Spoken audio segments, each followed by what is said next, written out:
चाल I hope आप लोग बहुत अच्छे होंगे। तो आज एक आपके लिए अमेजिंग वीडियो आ चुकी है। एसएससी जीडी कांस्टेबल 2025 के एग्जाम चल रहे हैं, जैसा आपको पता ही है, ठीक है।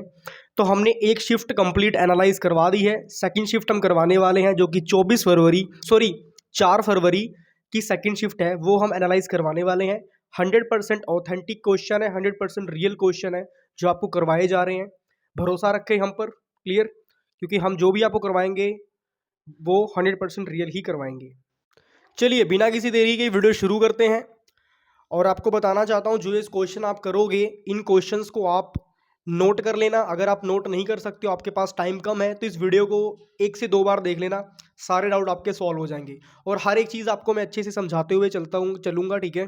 सिर्फ आपको पढ़ के नहीं बताना, मैंने अच्छे से समझाना है आपको, ठीक है। आपके दिमाग में उन चीज़ों को बैठाना है, ताकि पेपर के समय आप लोगों के दिमाग बिल्कुल टेंशन फ्री रहें और आपका एग्जाम नेक्स्ट लेवल हो सके। तो सबसे पहले डिस्कस करते हैं मोस्ट इंपॉर्टेंट क्वेश्चंस पर, ठीक है। सारे के सारे मोस्ट इंपॉर्टेंट है भाई यार, ठीक है। मैंने वैसे ही बोल दिया था मोस्ट इंपॉर्टेंट क्वेश्चन। सबसे पहले देखो, आप सभी को पता ही है एसएससी जीडी का आपका एग्जाम हो रहा है। थोड़ा सा मैं तेज बोल रहा हूँ, क्योंकि मैं वीडियो जल्दी थोड़ा खत्म करना चाहता हूँ, क्योंकि रात काफ़ी हो चुकी है ना।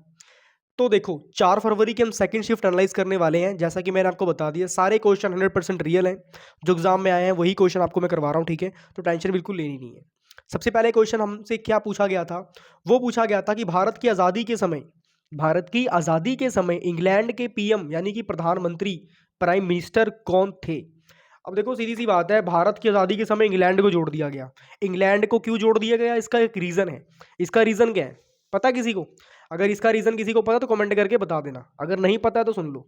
देखो भाई, जो ब्रिटिश ईस्ट इंडिया कंपनी आई थी भारत में, वो कहाँ, कौन से देश के अंग्रेज थे भाई? वो इंग्लैंड के ही अंग्रेज थे, इसीलिए इंग्लैंड का जिक्र करा हुआ है, ठीक है। कई लोग बोलेंगे ऐसे आलतू फालतू क्वेश्चन पूछ लिए गए हैं। देखो भाई, कुछ भी आलतू फालतू नहीं पूछा गया है। सारे क्वेश्चन कुछ सोच समझ के ही पूछे जाते हैं, क्लियर।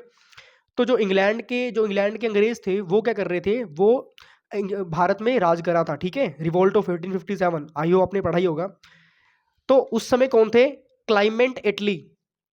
क्लीमेंट एटली जो सी थी, वो वहां की क्या थी? पीएम थी, क्लियर। अब पढ़ते हैं इनकी मोस्ट इंपोर्टेंट टॉपिक्स यानी पॉइंट्स। 20 फरवरी 1947 को इंग्लैंड के पीएम यानी प्राइम मिनिस्टर क्लीमेंट एटली ने यह घोषणा की। क्या घोषणा करी, आगे बढ़ते हैं। ब्रिटिश सरकार 30 जून 1948 तक ब्रिटिश इंडिया को पूर्व स्वासन प्रदान करेंगे। स्वासन का मतलब होता है स्वतंत्रता। समझ रहे हो मेरी बात? अगर आपको ऐसी चीजें आई हैं, तो इसका मतलब और कुछ भी नहीं है। कई लोग श्वासन को श्वास पढ़ लेंगे, हाँ भी सांस लेने की अनुमति। भाई ऐसा कुछ भी नहीं था। उन्होंने बोला था कि 30 जून 1948 को हम भारत को आजाद कर देंगे। मगर जो इंडिया वाले थे, वो कहते ना जी ना, हमको तो 1947 में ही जाना है। इतना तुमने भांग हमारे बो दिया है ना, अब हम नहीं कुछ करेंगे, अब हमें 1947 को ही जाना है। अभी इसी वक्त निकलो। तो फिर इंडिया वालों ने क्या करा था, इंग्लैंड के प्रति धरना करा, ठीक है। आपको पता है भगत सिंह वगैरह, है ना, सुखदेव, राजगुरु, चंद्रशेखर आजाद, इन्होंने क्या करा था, इंग्लैंड के प्रति क्रांतिकारी आंदोलन शुरू करा था। तभी तो हमारे भगत सिंह को क्या बोला था, क्रांतिकारियों में गिना जाता है, फ्रीडम फाइटर्स में गिना जाता है। क्लियर होगी बात? तो ये सारी चीजें थी। आई होप आपको ये सारी बातें क्लियर हो चुकी होंगी, क्लियर। देखो, तो फिर इंडिया वालों ने क्या करा था, इंडिया वालों ने बोला था भाई हमें 1948 तक वेट नहीं करना, हमें इसी समय खाली करो, इसी समय देश खाली करो, वरना तुम्हारी बैंड बज जाएगी। समझ रहे हो? फिर ब्रिटिश को वहां से भागना पड़ा। समझ रहे हो? आगे देखो, टोनी ब्लेयर, जो टोनी ब्लेयर थे, अब इनके बारे में डिस्कस करते हैं। ये भी बहुत बार एग्जाम में पूछे गए हैं, 3 बार रिपीटेड है ये, इसलिए इसको पढ़ लो। 1947 से 2007 तक ब्रिटेन यानी इंग्लैंड के पूर्व पीएम बने थे ये, ठीक है। 2007 तक ये ब्रिटेन के पूर्व पीएम बने थे, और ब्रिटेन इंग्लैंड में ही है भाई, ठीक है। और वे लेबर पार्टी के नेता थे। कौन थे? टोनी ब्लेयर, ठीक है। आगे देखो, अच्छा एक बात पता है, इंग्लैंड की कैपिटल पता है किसी को? इंग्लैंड की कैपिटल है यूके, यूनाइटेड किंगडम, जिसे बोलते हैं लंदन, क्लियर। अब देखो, मार्गरेट थाइचर, जो मार्गरेट थाइचर थे, वो एक ब्रिटिश राजनेता थे। जैसे इंडियन में होता है ना कि भाई ये नेता है, राजनेता है, उसी तरह क्या था, वह एक ब्रिटिश राजनेता थी, सॉरी लेडी थी ये, जिन्होंने 1979 से 1990 तक इंग्लैंड के पीएम के रूप में काम किया हुआ है। किन्होंने काम करा है? मार्गरेट थाइचर ने। क्लियर होगी बात सभी को? आपको मैंने बता दिया है, यहाँ पर इंग्लैंड का जिक्र इसलिए है, ब्रिटिश का जिक्र इसलिए है, क्योंकि जो इंडिया पर राज करा था वो किसने करा था? वो अंग्रेजों ने करा था। कहाँ के अंग्रेज थे? वो इंग्लैंड के अंग्रेज थे, क्लियर? इतनी बात अगर आपको पल्ले पड़ गई, समझ लो सारा क्वेश्चन आपको समझ आ चुका है। क्लियर? कुछ भी नहीं था, सिंपल सा पूछा गया था भारत की आज़ादी के समय इंग्लैंड के पीएम कौन थे? सिंपल सी बात है, क्लीमेंट एटली जो सी थी वो इंग्लैंड की पीएम थी। वही बता रही थी कि भाई भारतीयों को ऐसे तंग करो, वैसे तंग करो। जब पता लग गया भारतीय इनके पापा जी हैं, फिर इनको पता लग गया यहाँ से निकलना पड़ेगा। समझ रहे हो? फिर यहाँ से पतले रास्ता पकड़ा और फटाफट इंग्लैंड पहुंच गए। समझ लगी बात? ये सारी चीजें थी। चलिए नेक्स्ट क्वेश्चन पर चलते हैं। जी भाइयों, क्या हाल है? आप देख रहे हो आपके सामने स्टैटिक जीके से क्वेश्चन पूछा गया है, एक भारी भरकम सा और मस्त एकदम क्वेश्चन आपके सामने रखा हुआ है। तमिलनाडु राज्य में कौन सा नृत्य संबंधित है? अब देखो सीधी सी बात है, जो भरतनाट्यम है वो सबसे पुराना शास्त्रीय नृत्य है। आपको इतना तो पता है ना? अभी मैंने शिफ्ट 1 में समझाया हुआ है कि जो भरतनाट्यम था वो सबसे पुराना क्या था? क्लासिकल डांस में आता है ना? और तमिलनाडु कहाँ पर है? साउथ में है। क्लियर? और भरतनाट्यम भी कहाँ का डांस है? साउथ का डांस है। तो मैच हो गया ना? तमिलनाडु राज्य से कौन सा तमिलनाडु राज्य से कौन सा नृत्य संबंधित है? वो है भरतनाट्यम। इतनी बात क्लियर होगी। अब भरतनाट्यम से रिलेटेड इंपॉर्टेंट पॉइंट्स पढ़ेंगे। क्लियर? भरतनाट्यम डांस तमिलनाडु राज्य से संबंधित है, पहली बात ये हो गई। यह भारत में शास्त्रीय नृत्य क्लासिकल डांस का सबसे पुराना रूप है। अभी बता गया था आपको कि सबसे पुराना क्लासिकल डांस मतलब क्या होता है? शास्त्रीय नृत्य को ही क्लासिकल डांस बोला जाता है। क्लियर? तो थोड़ी बहुत इंग्लिश बोलनी चालू करो यार, तभी फिर रौब जमेगा। ठीक है? समझ रहे हो? अगर फॉर एग्जाम्पल आपकी सरकारी नौकरी लग गई और आपको इंग्लिश बोलनी नहीं आती, इंग्लिश आपको समझनी नहीं आती, तो फिर भाई वहां पर भी जिंदगी झंडी रहती है। समझ रहे हो मेरी बात? इसीलिए कह रहा हूँ इंग्लिश बोलनी सीखो यार भाई, अपग्रेड करो अपने आप को। 2025 चालू हो चुका है। क्लियर? तो थोड़ी बहुत इंग्लिश आपको आनी चाहिए। You can talk English and you can walk English. Clear? अब देखो भरतनाट्यम डांस कहाँ पर? तमिलनाडु राज्य से संबंधित है। अब आपको इंपॉर्टेंट चीज बताता हूँ भरतनाट्यम से रिलेटेड। क्लियर? देखो पहले लास्ट पॉइंट पढ़ लेते हैं, फिर आपको इंपॉर्टेंट चीजें बताते हैं। यह प्राचीन काल दक्षिण भारत के मंदिरों और दरबारों में चलता रहता है। अब सीधी सी बात समझो, मंदिरों और दरबारों में क्यों चलता है? देखो मंदिरों में इसलिए डांस करवाया जाता था ताकि वहाँ के जो भगवान जी हैं, मंदिर में कौन रहते हैं? हाँ, भगवान जी रहते हैं, है ना? तो मंदिर में जो भगवान जी हैं वो खुश हो सकें, उनको प्रसन्न करने के लिए डांस करवाया जाता था। अब आपको हम लिख के बताते हैं अपने सुंदर सुंदर हाथों से। हाथ तो तुम्हें दिख ही नहीं होंगे, ग्लव्स दिख रहे होंगे भाई, है ना? तो देखो भाई, मंदिरों में क्यों डांस करवाया जाता था? उसका एक सॉलिड रीजन था। मंदिरों में डांस करवाने का रीजन था गॉड को खुश करना, भगवान को क्या करना? हैप्पी करना। इतनी बात क्लियर होगी सभी को? भगवान को खुश करने के लिए क्या करते थे? मंदिरों में डांस करवाया जाता था। इतनी बात आपको क्लियर होगी? अब देखो सीधी सी बात बताता हूँ, जो भरतनाट्यम डांस है, भरतनाट्यम डांस कोई छोटा मोटा डांस नहीं है। समझ रहे हो? कई लोग देखते हो कि नाचते नाचते पता नहीं कुछ भी टांग उठा रहे हैं, कोई हाथ उठा के डांस कर रहा है, कोई पता नहीं क्या करके डांस कर रहे हैं। जो भरतनाट्यम डांस है बहुत ही डिसिप्लिन वाला डांस है। ये हर कोई डांस नहीं कर सकता। फॉर एग्जाम्पल अगर ढोलक बज रही है और तुम्हें ये स्टेप करना है, फॉर एग्जाम्पल ढोलक में तुम्हें एक लात लेफ्ट लेग आगे लेकर आनी है, बाई लात आगे लेकर आनी है, तो तुम उस ढोलक की धुन में बाई लात ही आगे लेकर आओगे। और कुछ आगे लेकर आए तो डांस गलत हो जाएगा। समझ रहे हो? इसीलिए जो क्लासिकल डांस होते हैं वो जो है मतलब टफ होते हैं। समझ रहे हो? उनको करने के लिए एक आपको गुरु चाहिए। समझ रहे हो? वो सारी चीजें करनी है। खैर, आगे हम डिटेल में बात करते हैं इन डांस के बारे में। अब हम इंपॉर्टेंट चीज पढ़ने वाले हैं फिर से। ठीक है? तो मैं पहले उठाता हूँ रेड पेन। रेड पेन से लिखने में एक टीचर वाली फीलिंग आती है। समझ रहे हो? तो इसीलिए फुल फील के साथ काम करते हैं। ठीक है? सिर्फ ऊपर ऊपर से काम नहीं करते। और आपको पढ़ा रहा हूँ ना, पूरे अंदर से पढ़ा रहा हूँ, मन से पढ़ा रहा हूँ। ठीक है? ऊपर ऊपर से नहीं पढ़ा रहा। चलिए फटाफट डिस्कस करते हैं अब। तो फ्रेंड्स अब देखो भरतनाट्यम के बारे में बात करते हैं। ठीक है? भरतनाट्यम से रिलेटेड आपको एक एक जानकारी दे दूंगा। समझ रहे हो? कहीं और वीडियो जाने की जरूरत नहीं पड़ेगी, कुछ और देखने की जरूरत नहीं पड़ेगी। सिंपल सी बात है, यहाँ पे फोकस करो। जो भरतनाट्यम है, थोड़ा सा टेढ़ा कर रहा हूँ इसको। ठीक है? ताकि आपके मैं कंफर्टेबल होके लिख सकूँ। ठीक है? थोड़ा सा टेढ़ा कर रहा हूँ और फ़ोन को भी साथ ही हम टेढ़ा कर देते हैं ताकि आप लोग को ना बिल्कुल सीधा सीधा दिखे। क्लियर?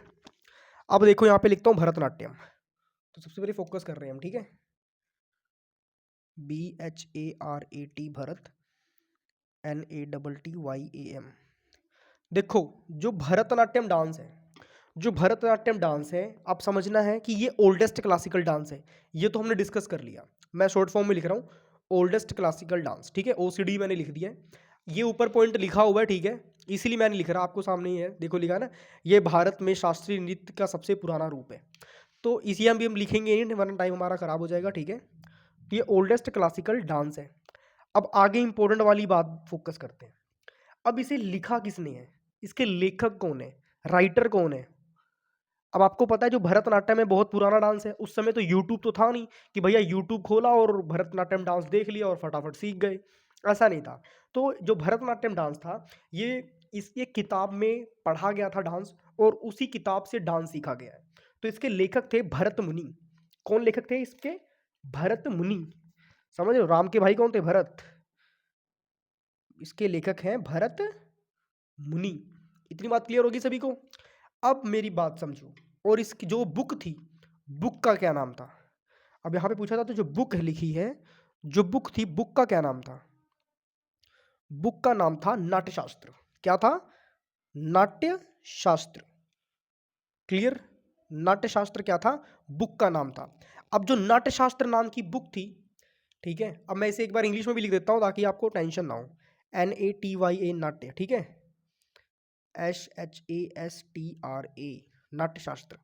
क्लियर होगी बात सभी को? तो ये किताब का नाम है नाट्यशास्त्र, और इसके लेखक कौन थे? भरत मुनि लेखक थे। क्लियर होगी बात सभी को? और आपको बताना चाहता हूं कि जो नाट्यशास्त्र है, जो ये नाट्यशास्त्र है, इसको पंचम वेद के नाम से भी जाना जाता है, इसको पांचवें वेद के नाम से भी जाना जाता है। क्लियर होगी बात सभी को? तो ये मैं फटाफट लिख देता हूं यहाँ पे, पंचम वेद के नाम से जाना जाता है। क्लियर? पूरी लाइन तो नहीं लिखी, पंचम वेद के नाम से भी जाना जाता है। समझ रहे हो मेरी बात? बाकी आप अपने हिसाब से देख लेना। क्लियर? मतलब अपने हिसाब से इसे लिख लेना लाइन बना के, ठीक है। वैसे एक बात बताऊं आपको, नोट्स वोट्स बनाना छोड़ दो। सिंपल सी बात है, जो वीडियो बना रहा हूँ फटाफट इसको सुन लो और अपने दिमाग में बैठा लो। और आपको मैं इतने अच्छे से समझा रहा हूँ ताकि आपके दिमाग में एक अंदर तक घुस जाए, बिल्कुल, समझ रहे हो?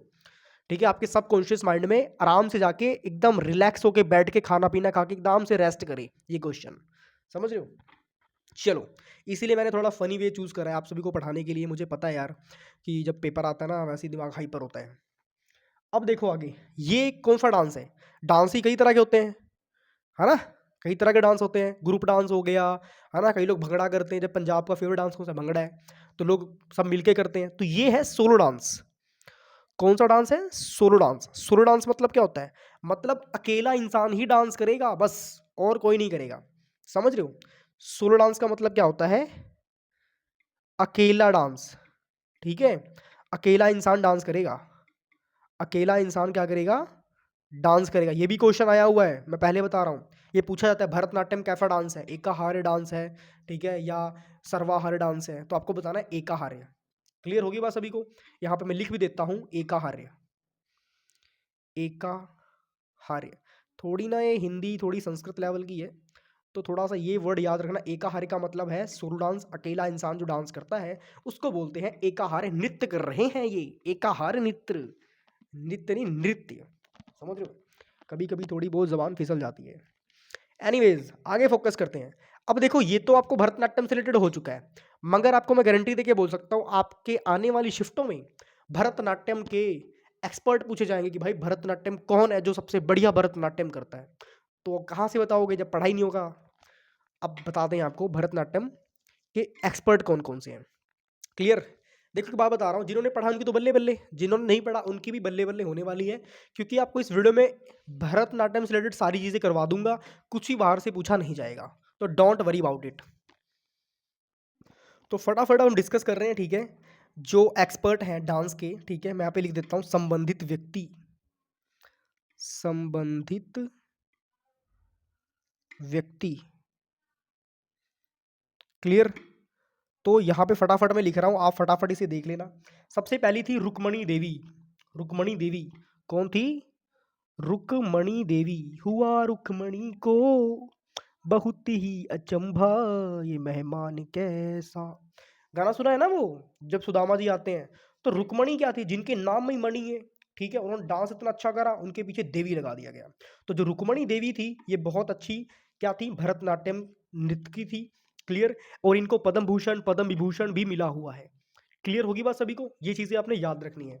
देखो, एक वे होता है याद करने का, तो आप ऐसे याद कर सकते हो, नाम से गाने से याद कर सकते हो कि हुआ रुक्मणी को बहुत ही अचंभा, ये मेहमान कैसा गरीब आ गया है, या अजीब आ गया। भाई एग्जैक्ट तो मुझे याद नहीं अब, ठीक है, दोनों में से एक वर्ड था, अजीब या गरीब। तो देखो, जो रुक्मणी देवी है वो क्या है? वो बहुत अच्छी क्या करती हैं? भरतनाट्यम करती हैं। मतलब बहुत अच्छी नर्तकी हैं, बहुत अच्छी डांसर हैं भरतनाट्यम में। क्लियर होगी बात सभी को? अब सेकंड नंबर पर कौन है भाई? सेकंड नंबर पर है मल्लिका साराभाई। कौन सी है? मल्लिका साराभाई। मैं लिख देता हूँ इसे, मैं थोड़ा हिंदी में लिखता हूँ। क्लियर। मल्लिका सारा भाई लिखूंगा इंग्लिश में, सारा भाई।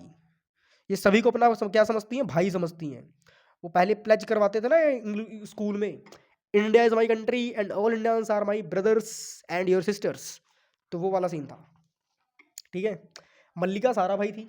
और थर्ड नंबर पर कौन थे भाई, थर्ड नंबर थे मीरानलिनी सारा भाई। कौन थी, मीरान, यहाँ पे लिख देता हूं ताकि आपको दिक्कत ना हो, मीरनालिनी सारा भाई, मीरनालिनी सारा भाई। इतना आपको क्लियर हो गया। मीरनालिनी सारा भाई क्या थी, तीसरे नंबर पर थी। चौथे नंबर पर कौन थी, देखो मैं आपको बता रहा हूँ, जो मैं नाम लिख रहा हूँ ना, इन सभी नामों को आप घोल के पी जाना, एकदम से दिमाग से निकलने नहीं चाहिए, क्योंकि इन्हीं नामों में से एक नाम आपसे पूछा जरूर जाएगा।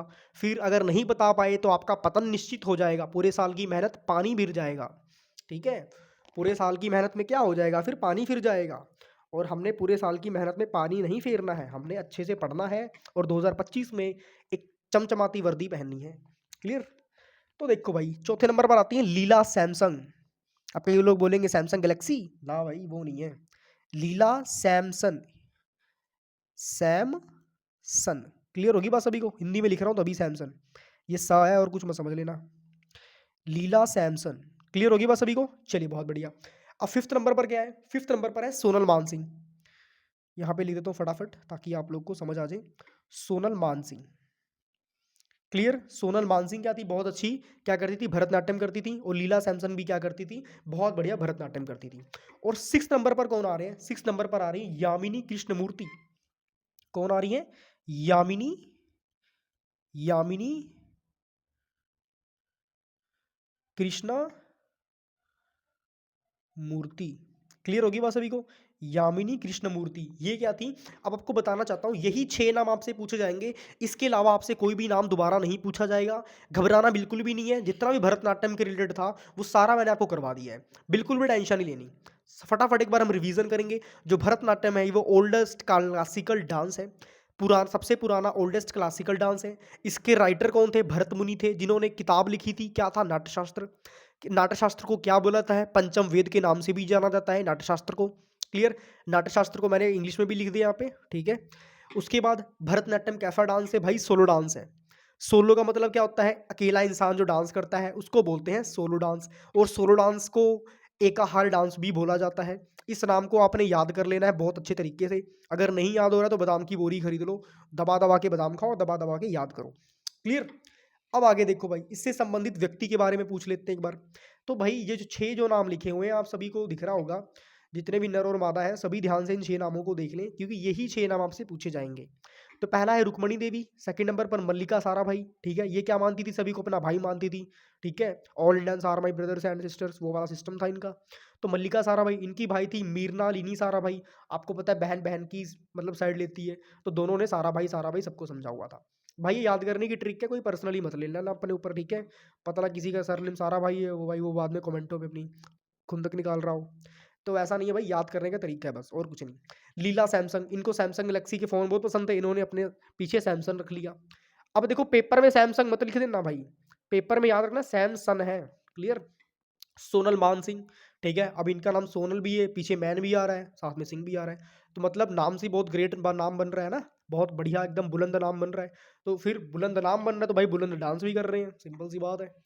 ठीक है, अब देखो यामिनी कृष्णमूर्ति, अब जिनके नाम में कृष्ण जी का नाम आ जाए भाई, क्या वो बंदा आम बंदा है, बिल्कुल भी नहीं, वो आम बंदा नहीं है। वो क्या है, वो भरतनाट्यम बंदा है, समझ रहे हो। तो यामिनी कृष्णमूर्ति, देखो सीधी सी बात है, सीरियसली बता रहा हूँ सभी को, इन 6 नामों को अच्छे से याद कर लेना, अदरवाइज आपका घाटा है, समझ रहे हो। तो फटाफट चलते हैं नेक्स्ट क्वेश्चन पर। एक बार आप फटाफट इन्हें सभी को देख लो, ठीक है, बहुत ही सुंदर तरीके से मैंने लिखा है, हाईलाइट वाईलाइट करके एकदम से रखा हुआ है, देख लिया सभी ने। चलिए चलते हैं नेक्स्ट क्वेश्चन में। हाँ जी मित्रों, अगले क्वेश्चन पर चलते हैं, और आपके सामने क्या लिखा है, शोभना नारायण का संबंध भारत के किस शास्त्रीय नृत्य से है। तो देखो जो शोभना नारायण है वो क्या करती हैं, कथक करती हैं। क्या करती हैं, एक मिनट थोड़ा पानी पी लूं मैं।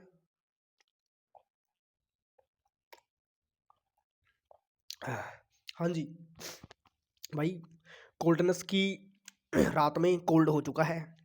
देखो, शोभना नारायण का संबंध भारत के किस शास्त्रीय नृत्य से है, तो वो कथक से है। और आपको बताना चाहता हूँ कथक कौन लोग करते हैं, जो कभी नहीं थकते हैं। कौन से लोग कभी नहीं थकते हैं भाई? यूपी के लोग कभी नहीं थकते हैं। तो भाई कथक कहाँ का डांस है? कथक यूपी का डांस है। ठीक है, कथक कहाँ का डांस है? कथक यूपी का डांस है। और यूपी के लोग नहीं थकते हैं। सिंपल सी बात है, कथक। सिंपल सी बात है, याद करने की ट्रिक है। ठीक है, तो आप ऐसे याद कर सकते हो। तो शोभना नारायण का संबंध भारत के किस शास्त्रीय नृत्य से है? वो है कथक से। कथक कहाँ का डांस है? यूपी का डांस है। क्लियर होगी बात सभी को? चलिए, बहुत बढ़िया। इंपॉर्टेंट पॉइंट्स ये लिखे हुए हैं, इनको आपने जरूर समझ लेना है। ठीक है, समझा रहा हूं, बस कान खुले रखो और आंखें खुली रखो बस।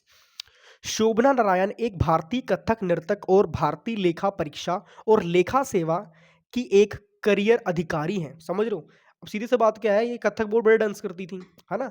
बहुत बढ़िया डांस करती थी और इन्होंने इंटरनेशनल लेवल पर भी डांस करा हुआ है। तो इनको क्या है, एक अधिकारी, एक ऑफिसर की रैंक मिल जाती है। अब जैसे आपको पता है एम एस धोनी है। एम एस धोनी क्या है? लेफ्टिनेंट कर्नल है इंडियन आर्मी में। समझ रहे हो? वो खेलते खेलते ही इंडियन आर्मी में लेफ्टिनेंट कर्नल की उनको पोस्ट मिल गई। तो वही चीज़ है कि अपने यहाँ मतलब स्पोर्ट्स डांस को काफ़ी मतलब बढ़ावा दिया जाता है। समझ रहे हो? तो जो शोभना नारायण है वो करियर अधिकारी बन चुकी हैं। सेकंड पॉइंट देखो भाई, वह इंडिया और इंटरनेशनल लेवल पर कथक करती हैं और कराती भी हैं। क्लियर? और उन्हें पद्मश्री से सम्मानित किया गया है। पद्मश्री बहुत ही हायर गैलेंट्री अवार्ड होता है। समझ रहे हो मेरी बात? बहुत ही हाई लेवल का अवार्ड होता है जो पद्मश्री मिलता है। ठीक है, तो छोटी मोटी बात नहीं है। पद्मश्री किससे मिलता है? राष्ट्रपति के हाथों सम्मानित होते हैं। जितने भी नेशनल लेवल के अवार्ड्स होते हैं वो सारे के सारे प्रेसिडेंट ऑफ इंडिया, अभी करंटली प्रेसिडेंट ऑफ इंडिया कौन है? द्रौपदी मुर्मू जी हैं। तो द्रौपदी मुर्मू के हाथों इनको पद्मश्री मिलेगा अगर इस साल, बट इनको मिल चुका है। तो इनको मिला है रामनाथ कोविंद के हाथों। क्लियर? जो कि हमारे पास्ट प्रेसिडेंट थे। आगे देखो, कथक की शुरुआत सामान्य रूप से उत्तर भारत के प्रारंभिक भाग में कथक या कथाकार के रूप में जाना जाता है। क्लियर? एक बात आपको और बतानी है सभी को कि भाई ये पूछा जाता है कि कथक कहाँ का डांस है, तो आपको बताना है यूपी का डांस है। इसका घराना भी है भाई, बनारस घराना। ठीक है, बनारस घराने के जनक कौन है ये भी पूछा जाता है।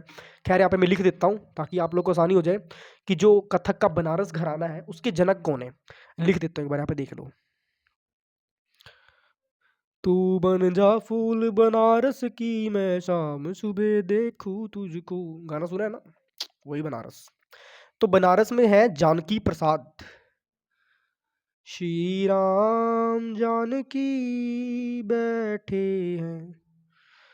खैर इधर देखो भाई, जानकी प्रसाद। तो जानकी प्रसाद थे बनारस घराने के संस्थापक। ठीक है, ये कौन है? फाउंडर है। क्लियर होगी बात सभी को? तो जानकी प्रसाद कौन है? फाउंडर है बनारस घराने के। बनारस क्या है भाई? घराना है भाई। पूरे बनारस में थोड़ी फैला हुआ है भाई, बनारस घराना है। समझ रहे हो? अगर आपने डिटेल से स्टैटिक जीके वगैरह पढ़ी होगी ना आप लोगों ने, तो उसमें आपको बताया कि घराना क्या होते हैं ना, ये सारी चीजें आपको बताई होंगी। खैर अभी घराना के बारे में जानने का टाइम नहीं है, सिंपल इसका नाम याद रखो बस। ठीक है, क्योंकि पेपर में नाम पता होगा, ये नहीं पूछेंगे भाई बनारस घराना क्या होता है, ऐसा कुछ भी नहीं पूछेंगे। ठीक है, सिंपल नाम पूछेंगे तो अपने नाम एकदम से चिपका देना है, क्या? जानकी प्रसाद। क्लियर? आपको नॉलेज यहाँ पे 100% जेन्युइन और अच्छी मिलती है, तो चुपचाप करके वीडियो देखो और चेहरे पे स्माइल रखो। अब देखो यहाँ पे इतना क्लियर हो गया, अपना थर्ड पॉइंट अपना क्लियर हो गया। बस आपने इसी के ऊपर फोकस करना है। एक बार फटाफट रिवीजन करेंगे फटाफट। जो शोभा नारायण थी वो एक भारतीय कथक नर्तकी थी और जिन्होंने एक करियर अधिकारी के रूप में अभी वो काम कर रही हैं। इन्होंने इंडिया और इंटरनेशनल लेवल पर कथक करा हुआ है और अभी रिसेंटली करवा भी रही हैं। इनको पद्मश्री से सम्मानित किया जा चुका है, मतलब पद्मश्री अवार्डेड है ये। उसके बाद कथक की शुरुआत सामान्य रूप से उत्तर भारत में कौन सा आता है? यूपी आता है, उत्तर प्रदेश। ठीक है, नाम से क्लियर हो रहा है, उत्तर भारत में क्या आएगा? यूपी आएगा भाई। उत्तर प्रदेश के प्रारंभिक भाग में कथक या कथाकार के रूप में जाना जाता है इनको। क्लियर? अब आगे देखो, मेरी बात सुनो। पारुल परमार किस गेम से संबंधित है? देखो एक बात आपको बताता हूँ कि जितनी भी गेम्स है ना, आपको गेम्स बहुत अच्छे से याद करके रखनी है, क्योंकि भाई गेम्स में तो क्वेश्चन पूछे गए हैं। फर्स्ट शिफ्ट में भी 2 क्वेश्चन गेम से आए हुए थे। एक मिनट पानी पी लूं। हाँ भाई मैं ये कह रहा था कि अभी मैंने पहली शिफ्ट एनालाइज करवाई है, उसमें भी पहले 2 क्वेश्चन गेम से पूछे गए हैं और इसमें भी गेम से क्वेश्चन आया हुआ है। तो जो पारुल परमार थे ये बैडमिंटन से संबंधित थे। ठीक है, बैडमिंटन गेम से संबंधित है। अब आपको इनमें से ना इंपॉर्टेंट पॉइंट्स बता देता हूँ जो आपके लिए बहुत ज़्यादा इंपॉर्टेंट है। तो जो पारुल परमार है एक popular Indian Paralympic badminton player है। पैरालंपिक का मतलब होता है जिनके हाथ पैर सही नहीं होते, लाइक जो हैंडीकैप्ड बंदे होते हैं ना उनको बोलते हैं पैरालंपिक। एक मिनट थोड़ी लाइट सही कर दूं, लाइट की ना थोड़ी सी दिक्कत चल रही है भाई, एक्चुअली यार ना मेरे घर का इन्वर्टर ख़राब हो गया, सीधी सी बात बता रहा हूँ यार। एक सेकंड रुको, थोड़ा सेट कर देता हूँ लाइट। देख रहे हो आप लोग के लिए क्या क्या करना पड़ता है भाई, फिर भी यार लाइक वाइक नहीं करते हो। फटाफट लाइक वाइक करा करो यार, ठीक है। मोटिवेशन मिलती है अंदर से, फिर पढ़ाने का और मज़ा और डबल हो जाता है। ठीक है, समझ लगी बस अभी को। वैसे ही बताओ, अब लाइट बढ़िया लग रही थी कि ऐसे? आई थिंक ऐसे ज़्यादा बढ़िया है। हाँ, ऐसे ऐसे ज़्यादा बढ़िया है। यस। तो देखो, जो पैरालंपिक नाम आ जाता है ना, पैरालंपिक उनको बोला जाता है कि जिनके हाथ पैर सही नहीं हो। क्लियर होगी बात। उन्होंने भारत के लिए कई इंटरनेशनल कंपटीशन में गोल्ड मेडल भी जीता हुआ है। समझ रहे हो? तो वो कौन थे? वो पारुल परमार थे। क्लियर। चलिए नेक्स्ट क्वेश्चन में चलते हैं। हाँ जी मित्रों, नेक्स्ट क्वेश्चन पर आ चुके हैं। क्या लिखा है? समय सीमा से 1 वर्ष पहले किस पंचवर्षीय योजना को समाप्त कर दिया गया था? थोड़ा सा आगे कर देते हैं ताकि आपको अच्छे से दिख जाए। क्वेश्चन आपसे पूछा गया है कि समय सीमा से 1 वर्ष पहले किस पंचवर्षीय योजना को समाप्त कर दिया गया था। अब आपको तो पंचवर्षीय योजना पता ही होंगी, 5 ईयर प्लान्स। खैर कोई बात नहीं, नहीं पता है तो हम आपको बता देंगे, बिल्कुल भी घबराना नहीं है। तो पंचवर्षीय जो योजना थी उनके बारे में आपको बताएंगे। जो आखिरी पंचवर्षीय योजना थी उसको समय से पहले ही समाप्त कर दिया गया था। क्लियर। वो कैसे समाप्त कर दिया गया था, आइए आपको दिखाते हैं। देखो भाई, भाई जुकाम हो गया बहुत तगड़ा। इंपॉर्टेंट पॉइंट पढ़ते हैं पहले। समय सीमा से 1 साल पहले 5वीं पंचवर्षीय योजना को खारिज कर दिया गया था। मतलब जो लास्ट वाली जो हमारी 5 वर्षीय योजना थी उसको 1 साल पहले ही खत्म कर दिया गया था। क्लियर। सेकंड पॉइंट पढ़िए। यह योजना साल 1974 से 1978 के लिए थी। ठीक है। अब आगे देखो, साल 1978 में मोरारजी देसाई सरकार ने इस योजना को खारिज कर दिया गया था। खारिज कर दिया था। अब आगे देखो, जब 24 मई 1977 को मोरारजी देसाई इंडिया के पहले जनता प्राइम मिनिस्टर बने थे, तब इन्होंने इसको खारिज कर दिया गया था। क्लियर होगी बात, सभी को समझ लगी। अब देखो, 5वीं पंचवर्षीय योजना के मुख्य उद्देश्य क्या थे? पहला था गरीबी दूर करना देश से। ठीक है। फिनिश दी पॉवर्टी। पॉवर्टी को इंग्लिश में बोलते हैं, सॉरी, गरीबी को इंग्लिश में बोलते हैं पॉवर्टी। ठीक है। आर्थिक स्वतंत्रता का मतलब होता है फाइनेंशियल फ्रीडम। ठीक है। मतलब अब सीधी सी बात, जब गरीबी दूर हो जाएगी तो फिर तो पैसा, फिर फाइनेंशियल कोई लॉस नहीं होगा, फ्रीडम हो जाएगी। समझ लो, हर बच्चा अच्छे स्कूल में जाके पढ़ सकता है, हर बच्चा अच्छे कपड़े पहन सकता है, हर इंसान अच्छा खा पी सकता है। तो फिर क्या होगा, जब गरीबी दूर हो जाएगी तो इंसान फिर खुश रहेगा ना। यही चीज़ है। अब आपके सामने खाली पेज आपको दिख रहा होगा। ये खाली पेज आपको मैंने दिखाने के लिए नहीं रखा है, इसमें हम आपको एक इंपॉर्टेंट चीज़ कराएंगे जो आपके एग्जाम पॉइंट ऑफ व्यू से बहुत ज़्यादा इंपॉर्टेंट है। क्लियर। तो भाई माइक थोड़ा दूर चला गया था, एक बार दोबारा रिपीट कर देता हूँ। ये जो आपको खाली पेज दिख रहा है ये हमने आपको दिखाने के लिए नहीं रखा है, इसमें आपको इंपॉर्टेंट चीज़ करवाएंगे जो कि आपके लिए बहुत ज़्यादा इंपॉर्टेंट होने वाली है। अभी हमने बात करी थी पंचवर्षीय योजनाओं की, अब थोड़ा सा हम सीरियस हो जाते हैं। ठीक है। जो पंचवर्षीय योजना है उनके बारे में बात करेंगे। पंचवर्षीय योजना है क्या? तो देखो सीधी सी बात है, 5 ईयर प्लान को बोला जाता है पंचवर्षीय योजना। इतना क्लियर हो गया सभी को? आई होप आपको इतना क्लियर हो गया होगा। अब थोड़ा सा इसको हम थोड़ा सा टेढ़ा कर देते हैं और कार्डबोर्ड को भी थोड़ा सा टेढ़ा कर देते हैं। क्लियर, सभी को ओके है? अब समझो मेरी बात, जो आपको मैं समझाना चाहता हूँ वो है क्या। जो पंचवर्षीय योजना है, सबसे पहले पंचवर्षीय योजना स्टार्ट कब करी गई थी? तो पंचवर्षीय योजना स्टार्ट करी गई थी 1951 से लेकर 56 तक। अब देखो, 51 से 56 के बीच में कितने साल आ रहे हैं? 5 साल आ रहे हैं। ठीक है। तो सबसे पहली जो पंचवर्षीय योजना थी ये किससे शुरू की गई थी? ये शुरू की गई थी कृषि से, खेती से। अब देखो सीधी सी बात है, जब कोई भी देश है, जिस देश के पास खाना ही नहीं है, क्या वो अमीर हो सकता है? पॉसिबल ही नहीं भाई। पहले पेट पूंजा बाद में काम दूजा।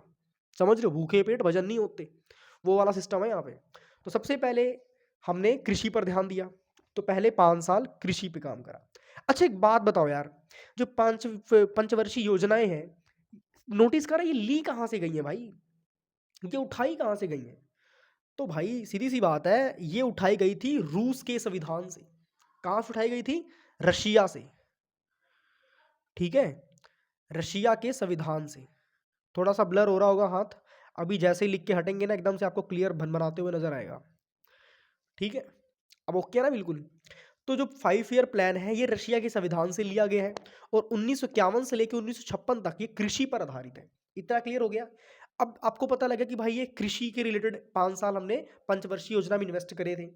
अब ये कौन से मॉडल पर आधारित है ये भी पूछा जाता है, तो आपको बताना है कौन से मॉडल पर आधारित है। तो ये हैरोल्ड डोमर मॉडल पर आधारित है। मैं लिख देता हूँ यहाँ पे, कईयों को दिक्कत हो रही होगी। Herod Domar model, Herod Domar model पर आधारित है। क्लियर होगी बात। अब देखो सीधे मैं बता रहा हूँ आपको, इतने अच्छे तरीके से ना आपको कोई एग्जाम एनालाइज नहीं करवाएगा जितने अच्छे तरीके से मैं आपको करवा रहा हूँ, समझ रहे हो। इसलिए कह रहा हूँ हर एक चीज आपने बस समझनी है, थोड़ा सा टाइम लग सकता है मगर आपको हर एक चीज आपको क्लियर कर दूंगा, ठीक है। और इसका टारगेट क्या था भाई, आपको टारगेट जरूर याद रखने हैं। जितने भी नर और मादा देख रहे हैं, जितने भी अपने दोस्त देख रहे हैं, ठीक है, तो इसका टारगेट आपने जरूर याद करना है क्योंकि टारगेट पूछा जाता है, बहुत इंपॉर्टेंट है, वेरी इंपॉर्टेंट। मैं लिख देता हूँ यहाँ पे, वेरी इंपॉर्टेंट। टारगेट तो भाई पूछते ही पूछते हैं। तो टारगेट इसका था 2.1%, और हमने अचीव कितना करा था इसके ऊपर फोकस करते हैं। तो हमने अचीव कितना करा था, 3.6% अचीव करा था। तो हमने मतलब जितना टारगेट रखा था उससे ज्यादा अचीव कर लिया था। और टारगेट भी पूछा जाता है भाई और अचीव भी पूछा जाता है, ठीक है, कि टारगेट कितना था और हमने अचीव कितना करा था। तो टारगेट से ज्यादा हमने अचीव कर लिया था, तो ये हमारे लिए बहुत ही बड़ी बात थी। और जो उस समय जो पंचवर्षीय योजना के जो हेड थे वो भी बहुत ज़्यादा खुश थे कि भाई यार ये तो काम कर रहा है, इट वर्क्स, है ना। तो फिर मौज काट रहे थे सभी के सभी। तो पहला आपको क्लियर हो गया है, 5 वर्षीय योजना किससे ली गई है, रसिया के संविधान से ली गई है।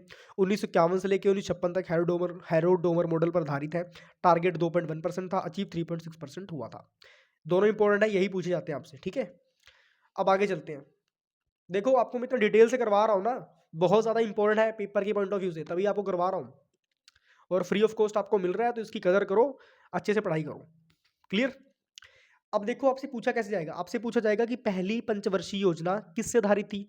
आपने बताना है कृषि से। फिर आपसे पूछा जाएगा कि कौन से मॉडल पर आधारित है, फिर आपने बताना है हेरोड डोमर मॉडल पे।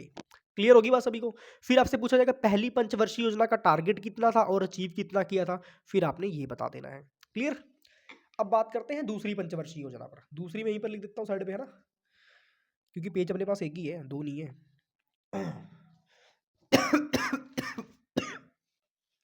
भाई यार पढ़ाते पढ़ाते ना खांसी हो गई है यार।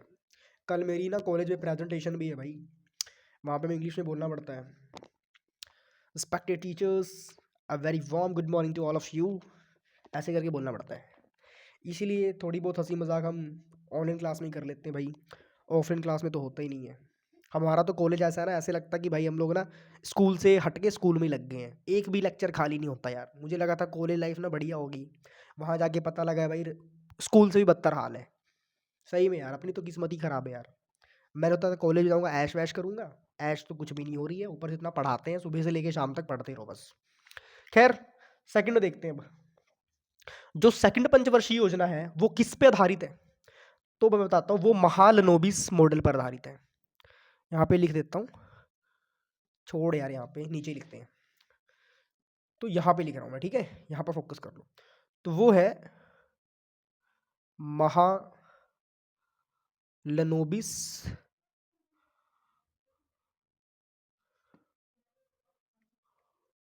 मॉडल पर आधारित है। क्लियर होगी बात सभी को। तो ये कौन से मॉडल पर आधारित है, महालनोबिस मॉडल पर आधारित है। क्लियर होगी बात सभी को, सभी को अच्छे से दिख रहा है ना। तो सेकंड पंचवर्षीय योजना किस पर आधारित है, महालनोबिस मॉडल पर आधारित है। इतना क्लियर हो गया सभी को। अब देखो आगे बात करते हैं, इसकी स्टार्टिंग कब हुई थी। इसकी स्टार्टिंग हुई थी 1956 से लेके 1961 तक, ठीक है, 1956 से लेके 1961 तक इसकी स्टार्टिंग हुई थी। इतना बात क्लियर हो गया। अब इसका भी आपसे टारगेट पूछा जाएगा कि भाई टारगेट कितना था और आपने अचीव कितना करा था। क्लियर होगी बात सभी को, इज दैट क्लियर एवरीवन। ये सारी चीज़ें आपसे पूछी जाएंगी। एक्चुअली यार मैं थोड़ी इसमें ना अंग्रेजी कम बोलता हूँ, क्योंकि यार कॉलेज में ना सारा दिन इंग्लिश ही बोलनी पड़ती है यार, फिर ना दिमाग एकदम खराब होता है, ऐसे लगता है कि हम अमेरिका पढ़ने गए हैं, इंडिया में नहीं पढ़ रहे, ऐसा लगता है अमेरिका में पढ़ रहे हैं। टीचर्स भी पूरा समझाएंगी ना, पूरा एकदम 1.5 घंटा एकदम इंग्लिश में ही, फिर हमें भी इंग्लिश में ही क्वेश्चन पुट आउट करने पड़ते हैं, ठीक है। तो हिंदी बोलो यार, मस्त रहो यार, एकदम ऐश करो, ठीक है, मौज काटो। तो देखो भाई, महालनोबिस मॉडल पर आधारित है दूसरी पंचवर्षीय योजना। 1956 से शुरू हुई थी, 1961 तक चली थी, टोटल 5 साल हो गए, ठीक है, माइनस करके देख लेना भाई, 5 साल ही हुए। तो टारगेट इसका था 4.5%, और अचीव हमने कितना करा था, 4.27%, ठीक है, मतलब थोड़ा सा कम था, लाइक थोड़ा सा, बिल्कुल नाम मात्र हमने कम अचीव करा था, फिर भी इसमें भी हमारे सेटिस्फेक्शन थी, हम संतुष्ट थे। क्लियर होगी बात सभी को। कुछ वर्ड अभी भी इंग्लिश के निकल जाते हैं, सेटिस्फेक्शन। खैर कोई ना, माड़ी मोटी बोलनी चाहिए। वैसे मेरे को पंजाबी भी आती है, को तो बोल के बताऊं? चलो थोड़ी सी पंजाबी बोल के बताता हूँ। हाँ जी, कितना फिर ठीक हो सारे? चलो जी आप पढ़ते हैं फिर, ये होगी पंजाबी। चलिए आगे बात करते हैं तीसरी पंचवर्षीय योजना के ऊपर। तो भाई जो तीसरी पंचवर्षीय योजना थी उसका नाम क्या था? उसका नाम था self depend self generative economy. काफी लंबा नाम है, इंग्लिश में नाम है, कोई बात नहीं, याद हो जाएगा। एक बार मैं लिख देता हूं यहाँ पे, सेल्फ डिपेंडेंट, सेल्फ डिपेंडेंट, यहाँ पे ऐसे कर दिया। उसके बाद self generative, self generative economy, ECONOMY। Clear? इतना बड़ा नाम है। कई लोग बोलेंगे भाई नाम है कि पूरा एड्रेस है? भाई सिर्फ नाम ही है, एड्रेस नहीं है अभी। Self dependent self generative economy, ये तीसरी पंचवर्षीय योजना का नाम था। और आपको सभी को बता रहा हूँ भाई, लोग जितने भी अपने देख रहे हैं, जितने अपने दोस्त देख रहे हैं, ठीक है, चाहे लड़का हो चाहे लड़की, सभी को बता रहा हूँ नाम अच्छे से याद कर लेना, क्योंकि अगर आपने नाम याद कर लिया तो आपकी बल्ले बल्ले है, मतलब आप मौज काट दोगे फिर। अब देखो इसे भी आपसे टारगेट पूछा जाएगा, टारगेट और अचीवमेंट, ठीक है, इन चीज़ों पर आपने फोकस करना है। देखो इसमें टारगेट था अपना 5.6% का। कितना था? 5.6% का। अब इसमें सोचो हमने अचीव कितना करा होगा, दिमाग लगाओ पहले। आपको बताता हूँ कि ये कितने से कितने साल तक थी। ये 1961 से लेके 1966 तक थी। क्लियर होगी बात सभी को? अब देखो दूसरी वाली कब थी? 1956 से लेके 1961 तक थी। और यहाँ पर 1961 से लेके 1966 तक थी। अब यहाँ पर हमने अचीव करा था बहुत ज़्यादा कम, यानी कि 2.4%। अब लोग सोचेंगे भाई यहाँ पर हमने इतना कम अचीव क्यों करा था? क्योंकि आपको पता है कि भाई 1966 में वॉर चल रहे थे, कारगिल का युद्ध वगैरह सब इसी में तो हुआ था। तो इसीलिए क्या हुआ था, ये सारी चीज़ें काफ़ी उसमें लॉस हो गया था, काफ़ी सैनिक मर गए थे, है ना, काफ़ी राशन वाशन भी ब्लास्ट हुए थे, बंकर्स वगैरह ब्लास्ट हुए थे। उन सभी के चक्कर में क्या हुआ था, 2.4% ही हमने अचीव कर पाए थे। ये जो पाकिस्तान है ना यार, इसने इसने काम खराब कर दिया था, समझ रहे हो? तभी तो कहते हैं ईस्ट और west, India is the best. ठीक है, गर्व से कहो हम हिंदुस्तानी हैं। इतना क्लियर हो गया। अब फोर्थ नंबर पर फोकस करते हैं। एक्चुअली मैं यहाँ पे करवा देता हूँ फोर्थ नंबर, ठीक है, फोर्थ नंबर यहाँ पे करवा रहा हूँ। आई होप आप लोग बोर नहीं हो रहे होंगे, आप सभी को अच्छे से मतलब समझ आ रहा होगा जो मैं पढ़ा रहा हूँ, ठीक है। वैसे यार मैं सच बताऊँ दिल से पढ़ाता हूँ यार, मैं ऊपर ऊपर से नहीं पढ़ाता, सही बता रहा हूँ यार। मैं ना जब ट्यूशन पढ़ाता हूँ ना, मैं ऑफलाइन ट्यूशन भी पढ़ाता हूँ, मैं पढ़ाता रहता हूँ, मुझे पता लगता है भाई 2 घंटे कब बीत गए। 2 घंटे की फीस लेके मैं 3-4 घंटे पढ़ा देता हूँ, ये मेरा हाल है। अब देखो 1966 से लेके 1971 तक जो ये फोर्थ हमारी पंचवर्षीय योजना थी, इसका नाम क्या था? इसका नाम था परिवार परिवार नियोजन योजना। क्या था? परिवार नियोजन योजना। मैं लिख देता हूँ यहाँ पे, परिवार नियोजन योजना, योजना। अब देखो भाई इसको इंग्लिश में क्या बोलेंगे मेरे हिसाब से यार, ये ना थोड़ा टफ है, इंग्लिश में बताता हूँ आपको। पॉपुलेशन कंट्रोल, बस, कुछ भी नहीं था। पॉपुलेशन कंट्रोल था कि भाई ज़्यादा पॉपुलेशन मत बढ़ाओ, पॉपुलेशन को कंट्रोल करो। आप समझ रहे हो पॉपुलेशन कैसे बढ़ती है, इसके बारे में तो मैं ना ही डिस्कस करूँ तो बढ़िया है, ठीक है। तो इसने बोला था कि पॉपुलेशन को कंट्रोल में करो, ठीक है, ऐसे ही फालतू में मतलब क्या कहते हैं, पॉपुलेशन मत बढ़ाओ, ठीक है, ये सारी चीज़ थी। तो इसका टारगेट क्या था? इसका भाई टारगेट था अपना 5.6%, ठीक है। और अचीव कितना हुआ था? मतलब ये इसलिए शुरू करा गया था कि ज़्यादा पॉपुलेशन मत बढ़ाओ, ज़्यादा जनगणना मत बढ़ाओ। अचीव हुआ था 3.1%। जो पुराने ज़माने के लोग थे वो कहते थे भाई 6-6 7-7 बच्चे पैदा करने हमने, ठीक है, पूरी फौज खड़ी करनी है, क्रिकेट टीम बनानी है। अब सीधी सी बात है, ये तो आपका अधिकार है ना, इसमें तो दबाव लगा नहीं सकते, तो इसीलिए अचीव बहुत कम हुआ था, ठीक है। 3.1% अचीव हुआ था। इतना क्लियर हो गया सभी को? अब देखो मोस्ट इंपॉर्टेंट चीज़ आपको बताने वाला हूँ, अब वो चीज़ आपने फोकस करनी है उसके ऊपर, क्योंकि अगर आपने उसके ऊपर फोकस कर लिया फिर तो समझ लो आपकी जय जयकार है। जो फिफ्थ है, जो अपनी जो थी, वो डीपी घर मॉडल पर आधारित थी। डीपी घर मॉडल पर आधारित थी। अभी आपको बताऊंगा ये है क्या। मॉडल पर आधारित थी, क्लियर? तो अब ये बात समझो कि जो डीपी घर का मतलब क्या था, समझाता हूँ अभी, रुको। डीपी घर का मतलब था कि आपने देखा हो डिपो वाले घर, ठीक है, जहाँ पर आपको राशन वाशन मिलता है। तो वो सब था कि सभी के मतलब फ्री में राशन कार्ड बन जाएंगे, सभी का सब कुछ हो जाएगा। सभी को मतलब महीने में 2-3, मतलब महीने में 2-3 महीने में एक बार कणक मिलेगी। कणक मतलब गेहूँ यार, पंजाबी में ना कणक बोलते हैं, तो वही दिमाग में रखा हुआ है। तो ये सारी चीज़ें थी, ठीक है। तो डीपी घर मॉडल का मतलब वही था। और एक बात और थी कि सभी को मतलब लाइक ऑयल है ना, मस्टर्ड ऑयल जिसे बोला जाता है, सरसों का तेल, वो सारी चीज़ें फ्री में मिलेंगी, चीनी फ्री में मिलेगी, गेहूँ फ्री में मिलेंगे। बट वो अब हो नहीं रहा। कईयों के राशन कार्ड बने हैं, कईयों के नहीं बने हैं, है ना। कईयों के नीले के राशन कार्ड बने हैं, कईयों के वाइट राशन कार्ड बने हैं, मतलब अलग अलग कैटेगरी में बंदों को डिवाइड कर दिया गया है। तो यही हो गया कि जो गरीब है वो दिन ब दिन और गरीब हो गया, और जो अमीर था वो दिन बाय दिन, मतलब डे बाय डे और ज़्यादा अमीर हो गया। तो वो वाली सीन इसमें क्रिएट हो चुकी है। तो इसमें जो वो अभी आपको मैंने पढ़ाया था ना कि लास्ट ईयर के पहले ही इसे ख़त्म कर दिया गया, तो भाई वो यही योजना थी जिसको लास्ट ईयर के पहले ही ख़त्म कर दिया गया था। तो भाई ये बहुत ही गलत हुआ था उस समय। और मैं तो कहता हूँ भाई ये वाली योजना फिर से चालू हो, सभी को एक समान, सबको राशन मिले, सबको फ्री में सब कुछ मिले, सभी मौज काटो। पहले सबसे पहले तो भाई सभी को सरकारी नौकरी मिले पहले, ये ज़रूरी है। तो आई होप आप सभी को बढ़िया बढ़िया सरकारी नौकरी मिले, ठीक है। और फिर आप मुझे कमेंट करके बताना कि हाँ जी सर, मौज काट रहे हैं हम तो। ठीक है, चलो फटाफट चलते हैं नेक्स्ट क्वेश्चन पर। ना ना ना ना ना ना ना ना ना ना ना ना। हाँ जी बॉयज, हाँ जी, हाँ जी फ्रेंड्स, क्या हाल चाल। चलिए नेक्स्ट क्वेश्चन पर आ चुके हैं। नेक्स्ट क्वेश्चन है, कलिंग डांस महोत्सव किस राज्य से है? तो जो भाई कलिंग डांस महोत्सव है वो उड़ीसा के राज्य से है, ठीक है। और उड़ीसा की कैपिटल क्या है, फटाफट मुझे बताओ। अरे भाई पेपर खोपड़ी में तुम्हारे नाच रहा है, तुम्हें उड़ीसा की कैपिटल नहीं पता यार, फिर तो यार काम खराब हो जाएगा। उड़ीसा की कैपिटल है भुवनेश्वर, BHUBANESHWAR, भुवनेश्वर। क्लियर होगी बात इतनी बात? आई होप इतनी आपको क्लियर होगी कि जो कलिंग डांस था वो किस राज्य से संबंधित है, वो उड़ीसा के डांस से संबंधित है। क्लियर होगी बात सभी को? अब आपको बताना है कलिंग, जो कलिंग राजधानी थी, ये किनकी थी? ये महाराज अशोक की, अशोक सम्राट की राजधानी थी। समझ रहे हो मेरी बात? कलिंग अशोक सम्राट की राजधानी थी। अब बोलोगे अशोक कौन था, फिर तो काम खराब है भाई। अशोक मत पूछना, ठीक है। अब अगर आपने एंशियंट हिस्ट्री पढ़ी होगी ना, प्राचीन हिस्ट्री, तो फिर तो आपको पता होगा। आगे देखो, इंपॉर्टेंट पॉइंट्स पढ़ते हैं।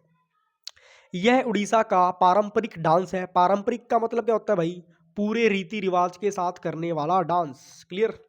थोड़ी सी राइटिंग आपको शायद थोड़ी सी गंदी वंदी दिख रही होगी, क्योंकि मैंने बहुत तेज से लिखा है। बाकी हाईलाइट करा हुआ, टेंशन बिल्कुल ही मत लो, ठीक है, घबराना नहीं है। इसका संबंध प्राचीन कलिंग साम्राज्य से जोड़ा जाता है, जो कि सही है भाई, जोड़ना भी चाहिए, ठीक है, क्योंकि परंपराओं से जुड़ा हुआ है तो भाई प्राचीन तो है ही है, सीधी सी बात। बात से क्लियर हो रहा है ना?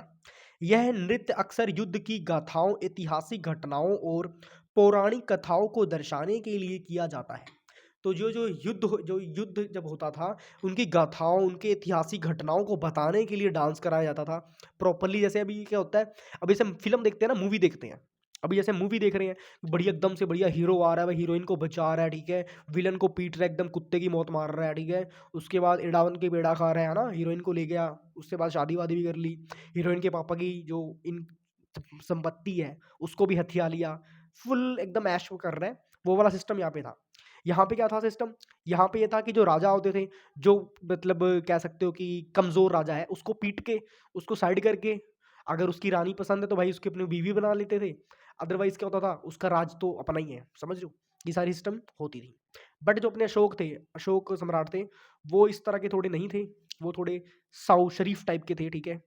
इंग्लिश में बोले तो सोबर, डिसेंट, समझ लो, वो सारा सिस्टम था। आगे देखो, उड़ीसा के अन्य प्रसिद्ध नृत्य रूपों में उड़ीसी नृत्य, गोटीपुआ और महारी नृत्य भी शामिल है, ठीक है। तो ये दो नृत्य हैं, कौन सी? गोटीपुआ और महारी। ये आपने नाम याद रखना है, महारी या नहारी नहीं है, ठीक है।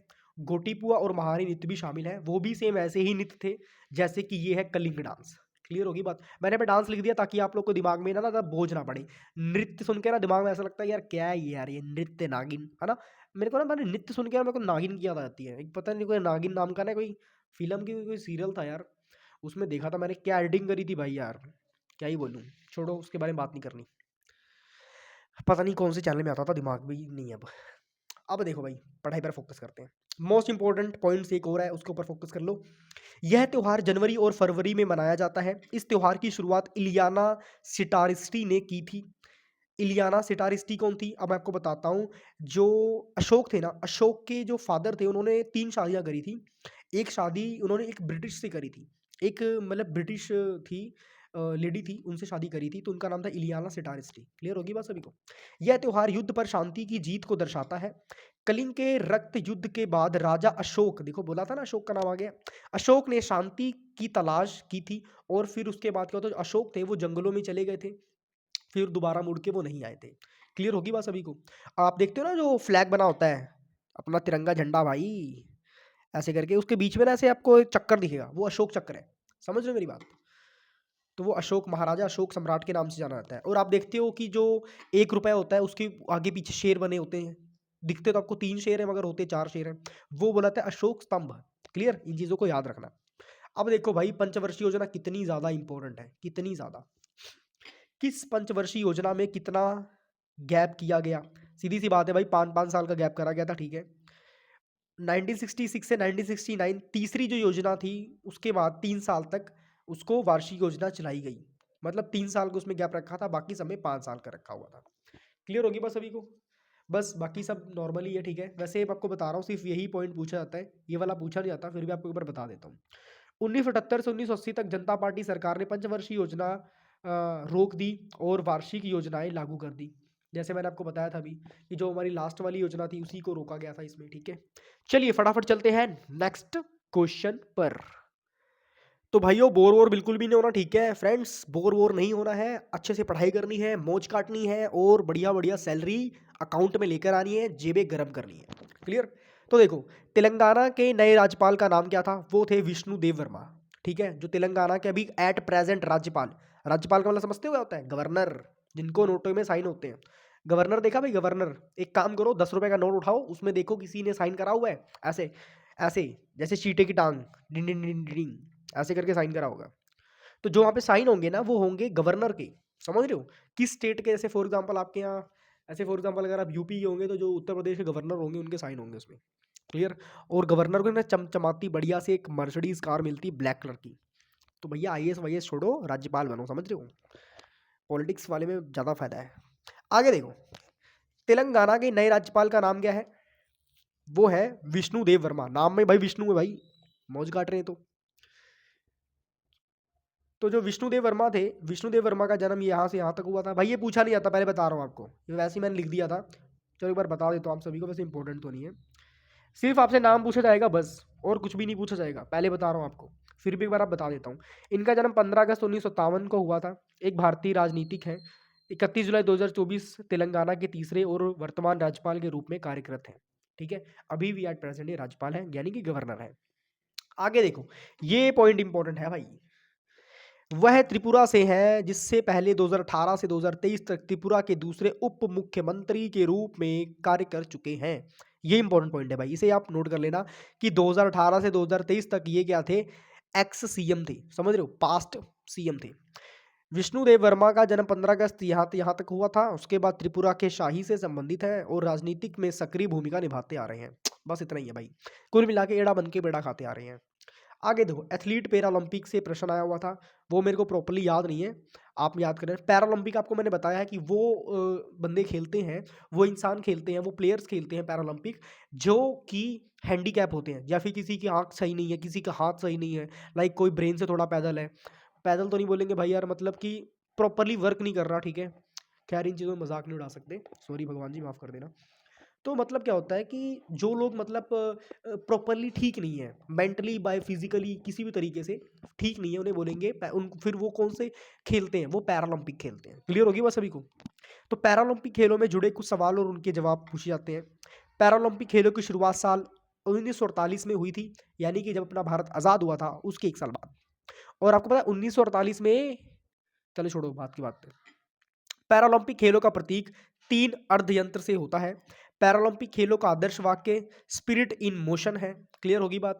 पैरालंपिक खेलों में स्वर्ण पदक जीतने वाले पहले भारतीय एथलीट मुरलीकांत पेटकर थे। कौन थे? मुरलीकांत पेटकर थे। और आपको बताना चाहता हूं कि ये वाला इंपॉर्टेंट है, इसे आप अच्छे से याद कर लेना। ठीक है, मुरलीकांत पेटकर याद कर लेना, और पैरालंपिक खेलों का आदर्श वाक्य है स्पिरिट इन मोशन, ये भी याद रख लेना। क्लियर होगी बात सभी को? इन चीज़ों पर फोकस कर लेना। पैरालंपिक में 2 स्वर्ण पदक जीतने वाले भारत के पहले खिलाड़ी देवेंद्र झाझरिया हैं। कौन है? देवेंद्र झाझरिया है। क्लियर होगी बात सभी को? झाझरिया, तो ऐसा कोई गाना भी था ना, याद नहीं है प्रॉपर्ली। खैर आप मुझसे देवेंद्र झाझरिया याद कर सकते हो, ठीक है। पैरालंपिक में पदक जीतने वाली पहले भारतीय महिला दीपा मालिक है, ठीक है। उसके बाद पैरालंपिक में 3 लगातार पदक जीतने वाले पहले भारतीय मिरियप्पन थंगावेलु है। क्लियर? तो आपको पता है साउथ का नाम है भाई, ठीक है। एक आपने वो देखी ना चेन्नई एक्सप्रेस, उसमें कहता थंगावली, तगड़ा सा बंदा होता है, ठीक है, 7 फुट का बंदा होता है, तगड़ा सा, शाहरुख खान को पीट रहा होता है वो होता है थंगावली। चलिए फटाफट चलते हैं हम नेक्स्ट क्वेश्चन पर। चलिए नेक्स्ट क्वेश्चन पर आ चुके हैं हम सभी। अच्छा यार एक बात बताओ यार, तुम लोग को पढ़ने में मज़ा आ रहा है ना? खैर देखो मेरे को तो पढ़ाने में तो बहुत मज़ा आ रहा है, ठीक है। और आई होप तुम लोग को पढ़ने में काफ़ी मज़ा आ रहा होगा, ठीक है। अगर मज़ा नहीं आ रहा है तो अपने दिमाग को ना बादाम की बोरी में डालो और उसको दबा के बादाम खिलाओ, किलो 2 किलो। उसके बाद उससे बोलो भाई अब तेरा यूज़ करने का समय है, दिमाग भाई चल जाओ, ठीक है। पंचवर्षीय योजना का संबंध किससे था? देखो भाई पंचवर्षीय योजना कितनी ज़्यादा इंपॉर्टेंट है भाई, चौथी बारी पूछ रहा है ये बंदा, 4 टाइम्स। देख रहे हो एक पेपर में ही 4 बार रिपीट हो गया है, और मैंने पंचवर्षीय योजना आपको डिटेल में करवा दिया सब कुछ। तो थैंक यू वैंक यू मत बोलो, सिंपल सी बात है, पढ़ाई करो, पेपर में बढ़िया नंबर लो, फिर उसके बाद बताना। क्लियर? तो पंचवर्षीय योजना का संबंध किससे था? आपको पता ही है, भारत के आर्थिक और सामाजिक विकास से था, ठीक है। आर्थिक मतलब क्या है? पैसा पैसा पैसा, समझ रहे हो। सामाजिक का मतलब क्या है? समाज में अपना टोरा बन जाए, ठीक है। समाज में टोरा कैसे बनेगा? अब फॉर एग्जाम्पल आपके पास पैसा है, बढ़िया सी गाड़ी लोगे, बढ़िया से घूमोगे आराम से, है ना। उसके बाद मतलब अपने माँ बाप को बढ़िया से घुमाओगे फिराओगे, है ना। उसके बाद जो तुम्हारी पत्नी होगी, तुम्हारी सहेली होगी, मतलब जो भी हो, ठीक है, वो भी ऐश करेगी साथ में। तो वो सब क्या होगा? 5 ईयर प्लान में आता है। मतलब कि क्या है, सब लोग फाइनेंशियली फ्री होंगे, गरीबी नहीं होगी, तो सभी लोग मौज काटेंगे, है ना। तो वो सारी चीज़ें थी। खैर फटाफट पढ़ते हैं इंपॉर्टेंट पॉइंट्स। आर्थिक विकास का मतलब क्या था? शिक्षा, स्वास्थ्य, गरीबी, उन्मूलन। उन्मूलन का मतलब होता है खत्म करना चीज़ों को, ठीक है। देख रहे हो, इंग्लिश मीडियम के कॉलेज में पढ़ने के बाद भी हिंदी इतनी मस्त है मेरी। आर्थिक विकास, शिक्षा यानी एजुकेशन, स्वास्थ्य मतलब अपनी हेल्थ। अब देखो सीधी सी बात है, किसी इंसान के पास पैसा ही नहीं है, ठीक है। लोग कहते हैं ना भाई 10 रुपये देना, कोई लोग कहता है, मैंने एक ना ऐसी स्टोरी देखी थी, उसमें कहता है कि भाई 10 रुपये देना, वो कहता है भाई मेरे पास जहर खाने के पैसे नहीं है, तू 10 रुपये मांग रहा है। तो मतलब क्या है, अगर इंसान के पास पैसे ही नहीं है तो क्या वो दवाई करा पाएगा अपनी? पॉसिबल ही नहीं है भाई, नहीं करा सकता दवाई, है ना। अगर फॉर एग्जांपल भगवान न करे किसी को भी बहुत ही बड़ी भयानक बीमारी हो गई, तो वो अपनी दवाई नहीं करा पाएगा बेचारा, है ना, क्योंकि उसके पास इतना पैसा ही नहीं है। या तो अपनी ज़मीनें बेचेगा, या तो उसका बैकग्राउंड पावर बहुत ज़्यादा स्ट्रॉन्ग होगा, यही सिस्टम होगा, दोनों में से एक ही होगा। तो वही सारी चीज़ें हैं कि आर्थिक विकास का मतलब क्या है? शिक्षा अच्छी हो, अगर नॉलेज अच्छी होगी, अपनी हेल्थ अच्छी होगी। अब सीधी सी बात है, अब आपको पता है कि बर्गर फास्ट फूड है, उसमें उसमें लो कार्ब्स है, मतलब क्या ही बोलूँ यार तुम्हें, बैड कार्ब्स है, बैड कैलोरीज है। अब जिसको नहीं पता वो क्या करेगा बेचारा, अपना गरीब इंसान क्या करेगा? वो कहेगा भूख मिटानी है, छोड़ यार घर पे बनाएंगे खाएंगे। अब जो से लोग बेचारे मतलब अलग स्टेट से काम करने आते हैं दूसरे स्टेट, वो क्या सोचते हैं, छोड़ यार अब कौन बनाएगा, यही रास्ते से ही खा के चलते हैं। मगर वहाँ पे क्या होता है, वहाँ पे लोग सैचुरेटेड फैट वाला खाना यूज़ करते हैं, है ना, पाम ऑयल यूज़ करते हैं। पाम ऑयल से पता है आपको कैंसर होता है। कभी इसलिए कहते हैं बाहर का फास्ट फूड मत खाया करो, ये चाउमीन बर्गर वर्गर मत खाया करो भाई, बहुत ही बेकार चीज़ें हैं। समझ रहे हो मेरी बात? धीरे धीरे आपको अंदर से खा जाएंगी। और आपके माँ बाप ने ना आपको बहुत मेहनत से पाला है, बहुत अच्छे से पाला है। तो आराम से देसी घी खाओ, मौज काटो, ताकत वाली चीज़ें खाओ, घर की बनी हुई चीज़ें खाओ, बाहर चीज़ें मत खाओ यार, ठीक है। ये सारी चीज़ें जहर है आप सभी के लिए। और आई होप आप लोग यार समझदार बंदे हो यार, बात को मेरी फॉलो करोगे। खैर आगे देखते हैं। सामाजिक विकास, बेरोजगारी। बेरोजगारी का मतलब क्या है? अब आपको पता है कि अपने देश में सबसे ज्यादा बेरोजगार कौन है भाई? जो पढ़ा लिखा बंदा है, आप हम जैसे यूथ बंदे, वो बेरोजगार है। बेरोजगार मतलब आज के ज़माने में ना लोग शिक्षित, एजुकेटेड बेरोजगारी है भाई, एजुकेटेड बेरोजगारी। पढ़े लिखे लोग बेरोजगार घूम रहे हैं। आपको पता है वैकेंसी निकलती है 36,000 की, ठीक है, वैकेंसी निकलती है 36,000 की। लोग फॉर्म कितने फिल करते हैं? 60 लाख, 60 लाख फॉर्म। अभी एमटीएस का फॉर्म निकला था, 12,000 की वैकेंसी थी, 58 लाख लोगों ने फॉर्म फिल करा हुआ था। 1 मिनट पानी पी लूँ यार। 5.8 मिलियन लोगों ने फॉर्म फिल ही करे हुए थे, समझ रहे हो आप मेरी बात? तो ये सारी सिस्टम होता है। तो बेरोजगारी खत्म होगी, ठीक है, गरीबी को कम करना, यही सारा था। क्या था? 5 ईयर प्लान का मेन मोटिव था। उसके बाद क्या था? आर्थिक स्थिरता, महंगाई को नियंत्रित करना, है ना, महंगाई को कंट्रोल में करना, ये सारी सिस्टम थी। स्वतंत्रता के बाद आर्थिक आत्मनिर्भरता, समझ रहे हो, मतलब क्या है, हर इंसान आत्मनिर्भर होगा। समझ रहे हो, ये सारा सिस्टम था। अब देखो पंचवर्षीय योजनाओं की प्लानिंग कौन करती है, तो प्लानिंग कमीशन इनकी योजनाओं की प्लानिंग करती है। ठीक है, इनकी योजनाओं के बारे में बताती है। नेक्स्ट क्वेश्चन पर चलते हैं फटाफट। किस भारतीय राज्य में लोक रंग उत्सव मनाया जाता है? तो भाई ये लोक रंग उत्सव मध्य प्रदेश में मनाया जाता है। क्लियर होगी बात सभी को? तो मध्य प्रदेश की कैपिटल कौन सी है भाई? मध्य प्रदेश की कैपिटल है भोपाल। और बागेश्वर धाम कहाँ पर है? बजरंग बली जी, भोपाल में। ठीक है, अब आगे देखो इंपॉर्टेंट पॉइंट्स। यह 5 दिनों तक मनाया जाता है, बहुत ही बड़ा फेस्टिवल होता है। ठीक है, उत्सव फेस्टिवल बात एक ही होती है, चाहे उत्सव बोल दो, चाहे त्यौहार बोल दो, चाहे फेस्टिवल बोल दो, सभी एक ही होते हैं। ठीक है, तो वही सारी चीज़ें। यह 5 दिन तक मनाया जाता है। यह फेस्टिवल हर साल 26 जनवरी को मनाया जाता है। भाई खास बात इसकी यही है, इसे इंपॉर्टेंट पॉइंट है भाई, इसको नोट कर लेना। वह सारी पॉइंट इंपॉर्टेंट है इसके। ठीक है, भोपाल शहर में आयोजित किया जाता है। वाह भाई वाह, कैपिटल भी भोपाल और भोपाल में आयोजित भी होता है। तो ये सारी चीज़ें आपने दिमाग में रखनी है। ठीक है, कि जो लोक रंग महोत्सव है वो मध्य प्रदेश में क्या होता है, सेलिब्रेट होता है। क्लियर होगी बात?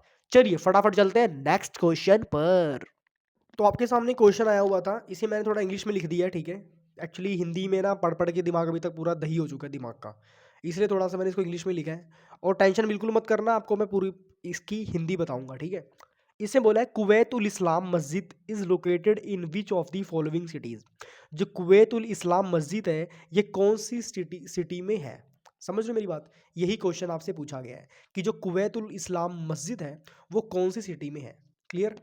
पहले मस्जिद का नाम सुन लो, ये पेपर में पूछा गया है, कुवैत उल इस्लाम मस्जिद। इतना क्लियर हो गया सभी को? तो आपको बताऊंगा अभी, टेंशन बिल्कुल मत लो। तो ये कौन सी सिटी में? ये दिल्ली सिटी में है। DELHI, दिल्ली। द से दिल्ली, वहां से लाए बिल्ली, बिल्ली के 2 बच्चे, मम्मी डैडी अच्छे। क्लियर? अब देखो यहाँ पे, अब सीधी सी बात है, कुवैत उल इस्लाम मस्जिद है, इसकी जो बनवाया किसने था, ये किसकी याद में बनाई गई थी, ये क्वेश्चन पूछा जाता है। तो ये ख्वाजा बख्तियार काकी, ये एक नाम है, ख्वाजा बख्तियार काकी की याद में बनाई जाती है। मैं एक बार यहाँ पे लिख देता हूँ। ठीक है, ताकि आप लोग को मतलब सब कुछ अच्छे से समझ आ जाए। एक सेकंड, पेन उठा लूँ मैं। ये आ गया पेन, और ये आ गया हमने हाथ में, और हम लिख रहे हैं। क्या नाम है? ख्वाजा, ख्वाजा, ये आधा खा है। ठीक है, ख्वाजा बख्तियार, बख्तियार काकी। भाई नाम है कि एड्रेस है भाई? ख्वाजा बख्तियार काकी की याद में मनाया जाता था। क्लियर होगी बात? बख्तियार काकी की याद में मनाया जाता है, यहाँ पे लिख देता हूँ, याद में मनाया जाता, अभी भी है यार। ठीक है, अब मैं आपको बताता हूँ बात, इतना आपको क्लियर हो गया। अब इसकी स्टार्टिंग किसने करवाई थी, इसको बनवाया किसने था? इसको बनवाया था कुतुबुद्दीन ऐबक ने। थोड़ा सा फ़ोन टेढ़ा कर देता हूँ। ठीक है, क्योंकि मैं लिखता थोड़ा टेढ़ा हूँ ना। अब कुतुबुद्दीन ऐबक जो से थे, KUTUB, कुतुब दीन ऐबक। ठीक है, थोड़ा इंग्लिश में लिख दिया मैंने। ठीक है, टेंशन मत लेना बिल्कुल भी। जो कुतुबुद्दीन ऐबक था उसने बनवाया था कुवैतुल इस्लाम मस्जिद, और कुतुबुद्दीन ऐबक ने कुतुब मीनार की भी शुरुआत करी थी। ये भी आप नोटिस कर लेना। जो कुतुब मीनार थी, जो कुतुब मीनार थी उसकी जो पहली मंजिल थी, ये क्वेश्चन पूछा जाता है, जो उसकी फर्स्ट मंजिल थी, जो फर्स्ट मंजिल थी वो किसने बनाई थी? वो बनाई थी कुतुबुद्दीन ऐबक ने। कुतुब मीनार की फर्स्ट मंजिल बनाई थी कुतुबुद्दीन ऐबक ने। इतनी बात क्लियर होगी सभी को? इतनी बात क्लियर होगी तो बढ़िया भाई, फटाफट लाइक कर दो चैनल को। ठीक है, अब देखो, जो कुतुबुद्दीन ऐबक था, यहाँ पे लाइन बना देता हूँ, इंपॉर्टेंट आपको पॉइंट्स बता रहा हूँ, ये पॉइंट्स आप पढ़ लेना, आपके आने वाले गवर्नमेंट एग्जाम्स में पक्का पूछा जाएगा। जो कुतुबुद्दीन ऐबक था वो गुलाम वंश का संस्थापक था। कौन से वंश का? गुलाम वंश की शुरुआत किसने करी थी? ये क्या था? संस्थापक था। ठीक है, समझ रहे हो? मतलब इसने बोला था कि लोगों को गुलाम बनाना अपना, तो वो किसने करवाया था? कुतुबुद्दीन ऐबक ने करवाया था। क्लियर होगी बात सभी को? अब मैं आपको बताता हूँ, इसको दिल्ली सल्तनत की उपाधि मिली हुई है। किसको? कुतुबुद्दीन ऐबक को दिल्ली सल्तनत की क्या मिली है? उपाधि मिली है। मैं यहाँ पे लिख देता हूँ, दिल्ली सल्तनत की उपाधि। क्लियर होगी बात सभी को? एड़ा बन के पेड़ा खा रहा था ये। दिल्ली सल्तनत की उपाधि किसको मिली है? कुतुबुद्दीन ऐबक को मिली है। अब आगे देखो इंपॉर्टेंट चीजें, लाख बख्श की उपाधि किसे मिली है? भाई इसी को मिली है, खुद ही राजा था, खुद ही उपाधि ले रहा था, बताओ कैसा बंदा था यार ये। लाख बख्श की उपाधि भी इसी को मिली है। इतनी बात क्लियर होगी सभी को? अब देखो सीधी सी बात समझो, उस समय पहली कैपिटल, उस समय दिल्ली को कैपिटल नहीं माना था, उस समय कैपिटल किसको माना था पता है आपको? उस समय कैपिटल माना जाता था लाहौर को। अभी लाहौर कहाँ पर है? पाकिस्तान में है, समझ रहे हो मेरी बात? लाहौर को कैपिटल माना जाता था। अब आगे देखो, और सेकंड कैपिटल किसको माना जाता था? सेकंड कैपिटल किसको माना जाता था? सेकंड कैपिटल दिल्ली को माना जाता था, दिल्ली को। भाई ये हाथ था मेरा, ठीक है, कई लोग सांप ना समझ लेना, ठीक है, हाथ है मेरा, स्वेटर पहनी है मस्त वाली, ठीक है। तो सेकंड, फर्स्ट कैपिटल कौन सी थी? लाहौर। फर्स्ट कैपिटल कौन सी थी? लाहौर। और सेकंड कैपिटल कौन सी थी? दिल्ली। साफ साफ लिखा हुआ यार, बोला करो यार तुम भी। आगे देखो, जो 2.5 दिन का झोपड़ा बनाया था इस बंदे ने, 2.5 दिन का झोपड़ा, ये भी पूछा जाता है। 2.5 दिन का झोपड़ा, एक्चुअली अगर मैं इसके बारे में आपको डिटेल बताना लग जाऊंगा ना भाई, टाइम बहुत लग जाएगा, इसलिए आपको बता नहीं रहा, ठीक है, शॉर्ट फॉर्म में बता रहा हूँ। जो 2.5 दिन का झोपड़ा था वो इसने बनवाया था अजमेर में, ठीक है, अजमेर में। इतनी बात क्लियर होगी सभी को कुतुबुद्दीन ऐबक के बारे में? ये सारी चीज़ें थी। अब अगर आपसे कोई पूछे कुवैत उल इस्लाम मस्जिद is located on which of the cities, आपने बताना दिल्ली।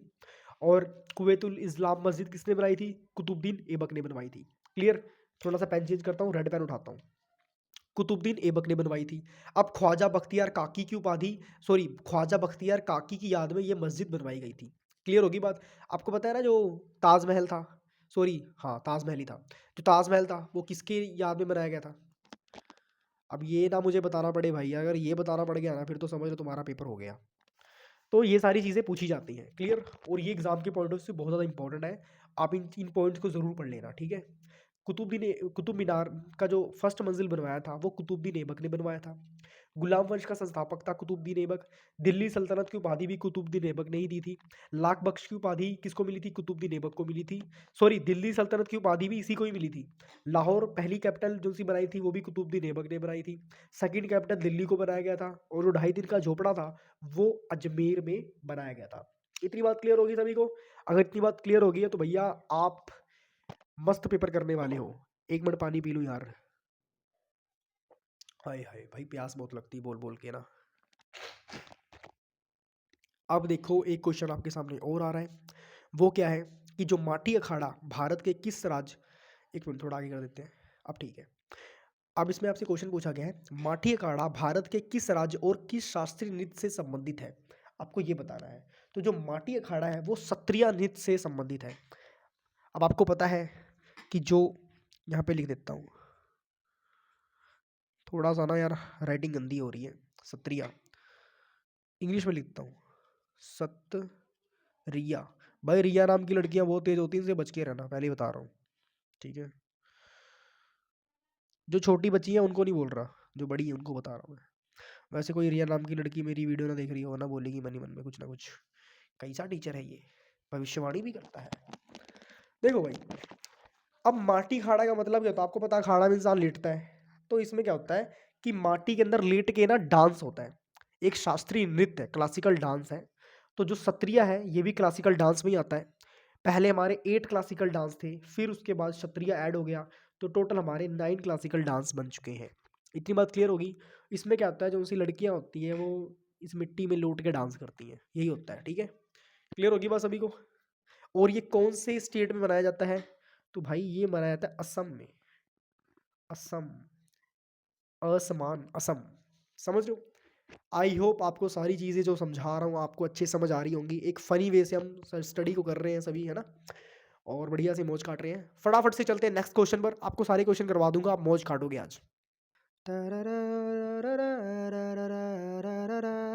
हाँ जी, क्या हाल चाल सभी के?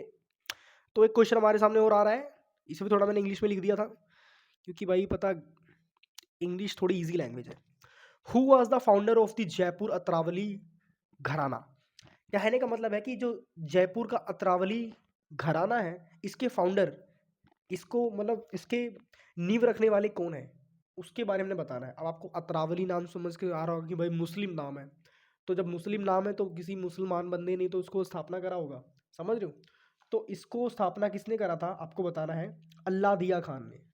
ठीक है, वाह भाई क्या नाम रखा है भाई, अल्लाह दिया खान ने, अल्लाह जी ने दिया। ठीक है, इसे मैं थोड़ा हिंदी में लिख रहा हूँ, अल्लाह दिया खान ने। क्लियर होगी बात सभी को, अल्लाह दिया, किसने दिया, अल्लाह जी ने दिया। इतनी बात क्लियर होगी। Who was the founder of the Jaipur Atrauli gharana, Alladiya Khan ने। Is that clear everyone. चलिए बहुत अच्छी बात है। अब देखो मेरी बात समझो, घराना आपको याद करने बहुत ज़्यादा ज़रूरी है, क्योंकि अगर घराना आपने याद नहीं किया तो आपका भैया पतन हो जाएगा, फिर मत बोलना कि सर ये तो हमने पढ़ा ही नहीं था। अब देखो सीधी सी बात है, आपसे पूछा जाता है, एक बहुत ही ट्रेंडिंग है कि किराना घराने से कौन था।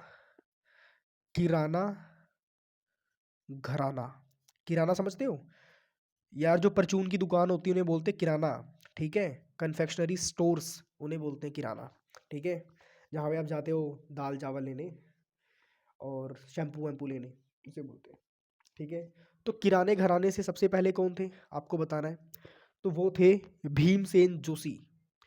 कौन थे, भीम सेन जोशी। सेकंड नंबर पर कौन थी, सेकंड नंबर पर थी गंगूबाई। एक गंगूबाई, गंगूबाई, वैसे नाम कितना मस्त है ना, गंगूबाई। थर्ड नंबर पर कौन थे हमारे, थर्ड नंबर पर थे अब्दुल करीम खान। कौन थे, अब्दुल करीम खान। क्लियर होगी बात सभी को। तो ये तीनों क्या थे, किराना घराने से संबंधित थे। इतनी बात क्लियर होगी आप सभी को, आई होप इतनी बातें आपको सभी को क्लियर होगी होंगी। आपको एक बात बताना चाहता हूँ कि जो अब्दुल करीम खान थे, ये जब क्रीम लेने जाते थे तो गंगूबाई आती थी सामान लेने, और अब्दुल को पता था कि भाई ज़माना बहुत ख़राब चल रहा है, किसी तगड़े बंदे को ही किराने की दुकान में रखना पड़ेगा, तो उन्होंने रख लिया भीम को भर्ती। ठीक है, छोटा भीम को कर लिया भर्ती। अब यहाँ पे एक बात समझो, जो किराना घराना था, अब एक मैं थोड़ा रिपीट कर देता हूँ यार, बीच में ना भाई एक मेरा दोस्त है भाई अंकित भाई, उसकी ना फ़ोन आ गया था, इस वजह से कट गया। भाई पता क्या बात है, एक्चुअली ना कल हमारी प्रेजेंटेशन है, तो मेरा एक भाई अपना, वो भाई ने मेरी ना प्रेजेंटेशन बनाई है, तो फ़ोन कर रहा है बताने के लिए कि भाई बना दिए देख लो। खैर देखो यहाँ पे जो किराना घराना है वो इन तीनों ने बनाया था। अब्दुल करीम खान क्या हुआ था, अब्दुल करीम खान जब क्रीम लेने जाता था तो गंगू भाई आती थी। अब्दुल को पता था कि भाई मामला बहुत ख़राब है, किसी तगड़े बंदे को रखना पड़ेगा, तो उसने लिया भीम को भर्ती। आपको पता है छोटा भीम लड्डू खा के ताकत आती है ना, पोगो में आता था पहले। आजकल लोग यार देखते क्या है कार्टून, यार कार्टून तो हमारे ज़माने में होते थे मस्त मस्त एकदम। अब देखो होता क्या था, जो भीम था वो किराने की दुकान में बैठा हुआ था, फिर गंगू भाई आई तो भीम को देख के डर गई। फिर अब्दुल कलाम ने, जो अब्दुल अब्दुल करीम थे, उन्होंने गंगू भाई और भीम से इनकी दोस्ती कर दी, फिर तीनों ही बैठ के किराने की दुकान चलाने लग गए।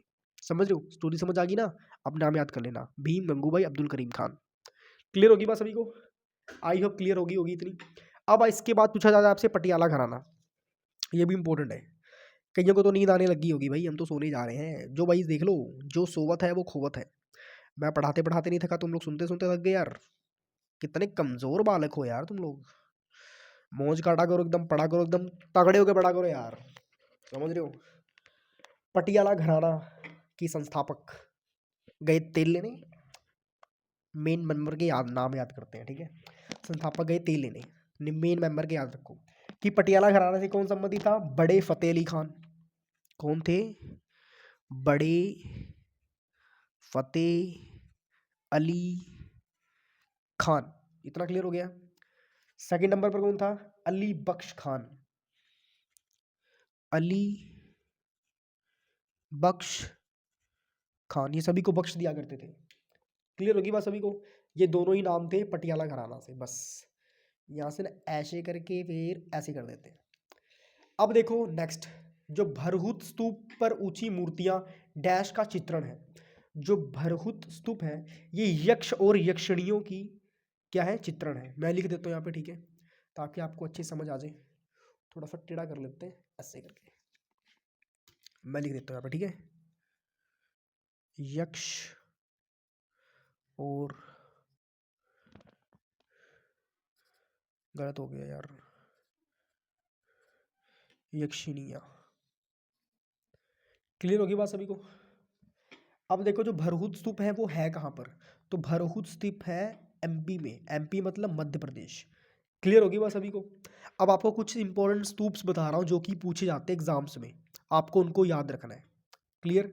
जो सांची स्तूप है, मैं इंग्लिश में लिख देता हूँ, सांची स्तूप, ये कहाँ पर है, तो भाइयों जो सांची स्तूप है ये कहाँ पर है, मध्य प्रदेश में, एमपी। ठीक है। और उसके बाद सारनाथ स्तूप कहाँ पर है, सारनाथ, SARNATH, सारनाथ स्तूप। सारनाथ स्तूप है यूपी में, यानी कि उत्तर प्रदेश। क्लियर। अब शांति स्तूप कहाँ पर है, शांति स्तूप, SHANTI, शांति स्तूप, वो है लद्दाख में। वैसे एक मैंने बात देखी है, जिन आंटियों का नाम ना शांति होता है ना, वो अशांति होती है रियल में। मैंने देखा है, जिन भी लेडीज़, वैसे बोलना नहीं चाहिए बात, बता देता हूँ, जिन भी आंटियों का नाम शांति होता है ना भाई, वो बहुत चिल्लाती है यार, बहुत ज़्यादा। खैर आपकी किसी मम्मी का नाम शांति ना हो, ठीक है, गुस्सा मत करना। केसरिया स्तूप, जो केसरिया स्तूप है, केसरिया स्तूप, क्या पता कोई बालक देख रहा हो वीडियो, उसकी माता का नाम शांति निकल जाए, मन ही मन में गालियाँ दे रहा होगा, ये भगवान क्या ही बोल रहा है ये। तो बिहार में, ठीक है, जी आओ बिहार के लाला। अब देखो मेरी बात समझो, जो सांची स्तूप है ये मध्य प्रदेश में है, सरनाथ स्तूप यूपी में है, और जो शांति स्तूप है ये सांची है, ये शांति है, ठीक है, दोनों में फर्क है, पहले मैं बता रहा हूँ। जो शांति स्तूप है वो लद्दाख में है, केसरिया स्तूप बिहार में है। इतनी बात क्लियर होगी सभी को। बस अगर आपने इतना कर लिया तो भाई आपकी मौज कटने वाली है बहुत अच्छे तरीके से। इतना क्लियर हो गया सभी को, चलिए बहुत बढ़िया, अच्छे से पढ़ाई करते रहे और मौज काटते रहे। मैं सोच रहा हूँ यार बाकी क्वेश्चन आपको कल करवा दूँ कि भी करवा दूँ, जैसे आप बताओ। एक काम करते हैं, अभी करवा देते हैं फटाफट। क्लियर। तो हाँ जी भाइयों, बीच में ना वीडियो थोड़ी बंद करनी पड़ गई थी यार, भाई का फ़ोन आ गया था। अब देखो नेक्स्ट क्वेश्चन पे चलते हैं भाई। नेक्स्ट क्वेश्चन हमसे क्या पूछा गया है, जो सोनल मान सिंह है उनके ऊपर क्वेश्चन पूछा गया था, वो उड़ीसी डांस से हैं, ठीक है, वो पद्म विभूषण 2003 में उन्होंने जीता हुआ है। क्लियर। आगे कुमारी कमल जी, ये भरतनाट्यम करती थी, इनको पद्म भूषण मिला है 1970 में, ठीक है। उसके बाद केलूचरण महापात्र उड़ीसी डांसर हैं, ये भी, इनको पद्म विभूषण मिला है 2000 में, मगर ये एक पुरुष थे। क्लियर, अभी शायद नहीं रहे। संविधान से संबंधित एक प्रश्न आया था, एग्जैक्ट मुझे पता नहीं था तो मैंने लिखा नहीं। भारत की फर्स्ट पंचवर्षीय योजना किस पर आधारित थी, ये भी पूछा गया था, और मैंने आपको इसका आंसर करवाया हुआ है, फटाफट बता दो मुझे कमेंट करके फटाफट, ठीक है। इसी वीडियो में मैंने इसका आंसर करवाया सभी को, तो फटाफट मुझे कमेंट करके बता देना, ठीक है। चलिए नेक्स्ट क्वेश्चन पर चलते हैं फटाफट। हाँ जी फटाफट नेक्स्ट क्वेश्चन पर आ चुके हैं हम, और हम फटाफट कंप्लीट करेंगे, ठीक है, क्योंकि वीडियो काफ़ी लंबी हो रही है और हम ज़्यादा लंबी वीडियो करनी चाहते नहीं हैं। लोकसभा को भंग करने की शक्ति किसके पास होती है, आपको बताना है, वो होती प्रेसिडेंट ऑफ इंडिया के पास। किसके पास होती है भाइयों, प्रेसिडेंट ऑफ इंडिया के पास। क्लियर होगी बात सभी को। आगे देखो इंपॉर्टेंट पॉइंट्स के ऊपर डिस्कस करेंगे, जो इंपॉर्टेंट पॉइंट्स होंगे इसके, ठीक है, क्योंकि इंपॉर्टेंट पॉइंट्स पढ़ने बहुत ज़रूरी हैं। आर्टिकल 85(2)(b) के अनुसार भारत के राष्ट्रपति के पास लोकसभा को भंग करने की अंतिम पावर है। लोकसभा का कार्यकाल 5 साल का होता है। लोकसभा को 2 तरीकों से भंग किया जा सकता है, ठीक है। आगे देखो, जब बहुमत का नेता लोकसभा को भंग कर देता है तो वो कर सकता है, उसके पास अथॉरिटी होती है। जब सबसे कम बड़े दल का नेता लोकसभा में बहुमत हासिल नहीं करता है तो हकदार शक्ति राष्ट्रपति को अधिकार देती है। इतनी बात क्लियर होगी आप सभी को। चलिए फटाफट करते हैं, क्योंकि फ़ोन में बैटरी सिर्फ 10% बची है और फ़ोन से रिकॉर्ड हो रही है वीडियो, ठीक है। आगे देखो, नृत्य के लिए भारत रत्न किसे मिला है, तो भैया नृत्य के लिए भारत रत्न किसी को भी नहीं मिला हुआ है, ठीक है। सबके सब पद्म विभूषण, पद्म भूषण और पद्मश्री लेकर ही बैठे हुए हैं बस। अब तक किसी भी नृत्यांगना को भारत रत्न से सम्मानित नहीं किया गया है भाई, समझ लगी बात सभी को। आगे देखो, रुक्मणी देवी अम्बेडकर, इनको भरतनाट्यम, मैंने बताया ना, हुआ रुक्मणी को बड़ा ही चंबा ये मेहमान, कैसा अजीब आ गया है, तो वही सेम चीज़ है। रुक्मणी देवी अम्बेडकर उनका पूरा नाम था, भरतनाट्यम डांस थी, उनको पद्म भूषण मिला हुआ है 1956 में। क्लियर होगी बात सभी को। आगे देखो, यामिनी कृष्ण मूर्ति, भाई मैं सच बता रहा हूँ, जो मैंने आपको भी पढ़ाया है ना, वही सेम क्वेश्चन आपको आगे पूछे गए हैं, इसलिए कह रहा हूँ भाई, हल्के मत लो, ठीक है, अच्छे से पढ़ाई करो, जो पढ़ा रहा हूँ सीरियस होकर पढ़ते रहो। यामिनी कृष्ण मूर्ति, इसको थोड़ा सी पीछे करते हैं, आपको दिख रहा होगा अब। जो यामिनी, एक मिनट यार, एक हाथ से माइक पकड़ा है, एक हाथ से पता नहीं क्या ही क्या करूंगा। यामिनी कृष्ण मूर्ति भरतनाट्यम डांसर है, कुचिपुड़ी की रहने वाली है, ठीक है, और इनको, सॉरी कुचिपुड़ी एक डांस है भाई, गलत हो गया। भरतनाट्यम कुचिपुड़ी दोनों इनको डांस आता है। इनको पद्म विभूषण मिला हुआ है 2016 में। क्लियर, पढ़ लिया। चलिए आगे चलते हैं फटाफट। हाँ जी मित्रों, आगे देखते हैं। आगे हिंदी में कुछ क्वेश्चन आए थे आपके पास। कान भरना मुहावरे का अर्थ क्या होता है? तो मुहावरा पूछा गया था। कान भरने का मतलब पता ही आपको, किसी के मन में किसी के लिए गलत बात पैदा करना, है ना, किसी की बुराई करना, है ना, किसी को गलत बताना किसी के बारे में, उसे बोलते हैं कान भरना। उल्लू सीधा करना मतलब होता है अपना काम निकालना। क्लियर। उन्नति का विलोम क्या होगा? अवनति होगा। ठीक है, आपको बता रहा हूँ, मैंने एक प्लेलिस्ट बनाई है, प्लेलिस्ट आप ज़रूर देखो। ठीक है, प्लेलिस्ट का लिंक आपको बता रहा हूँ मैं, डिस्क्रिप्शन में दे रहा हूँ। प्लेलिस्ट का लिंक आपको डिस्क्रिप्शन में मिल जाएगा। आप प्लेलिस्ट ज़रूर देख लो, क्योंकि उस प्लेलिस्ट में 5 टाइम 6 टाइम रिपीटेड क्वेश्चंस मैंने करवाए हुए हैं, 5-6 बार। ठीक है, एक क्वेश्चन है वो 14 टाइम रिपीटेड है, और उसके आगे भी आने वाले चांसेस हैं। क्लियर। तो ये सारे जो से क्वेश्चंस मैंने कराए हैं बहुत ज़्यादा इंपॉर्टेंट है। आप इन सभी को देखो, क्योंकि आप अगर आप इनको देख लोगे, आपकी जो प्रिपरेशन है ना नेक्स्ट लेवल की हो जाएगी। ज़्यादा लंबे वीडियो नहीं है, 10 से 12 मिनट की वीडियो है बस।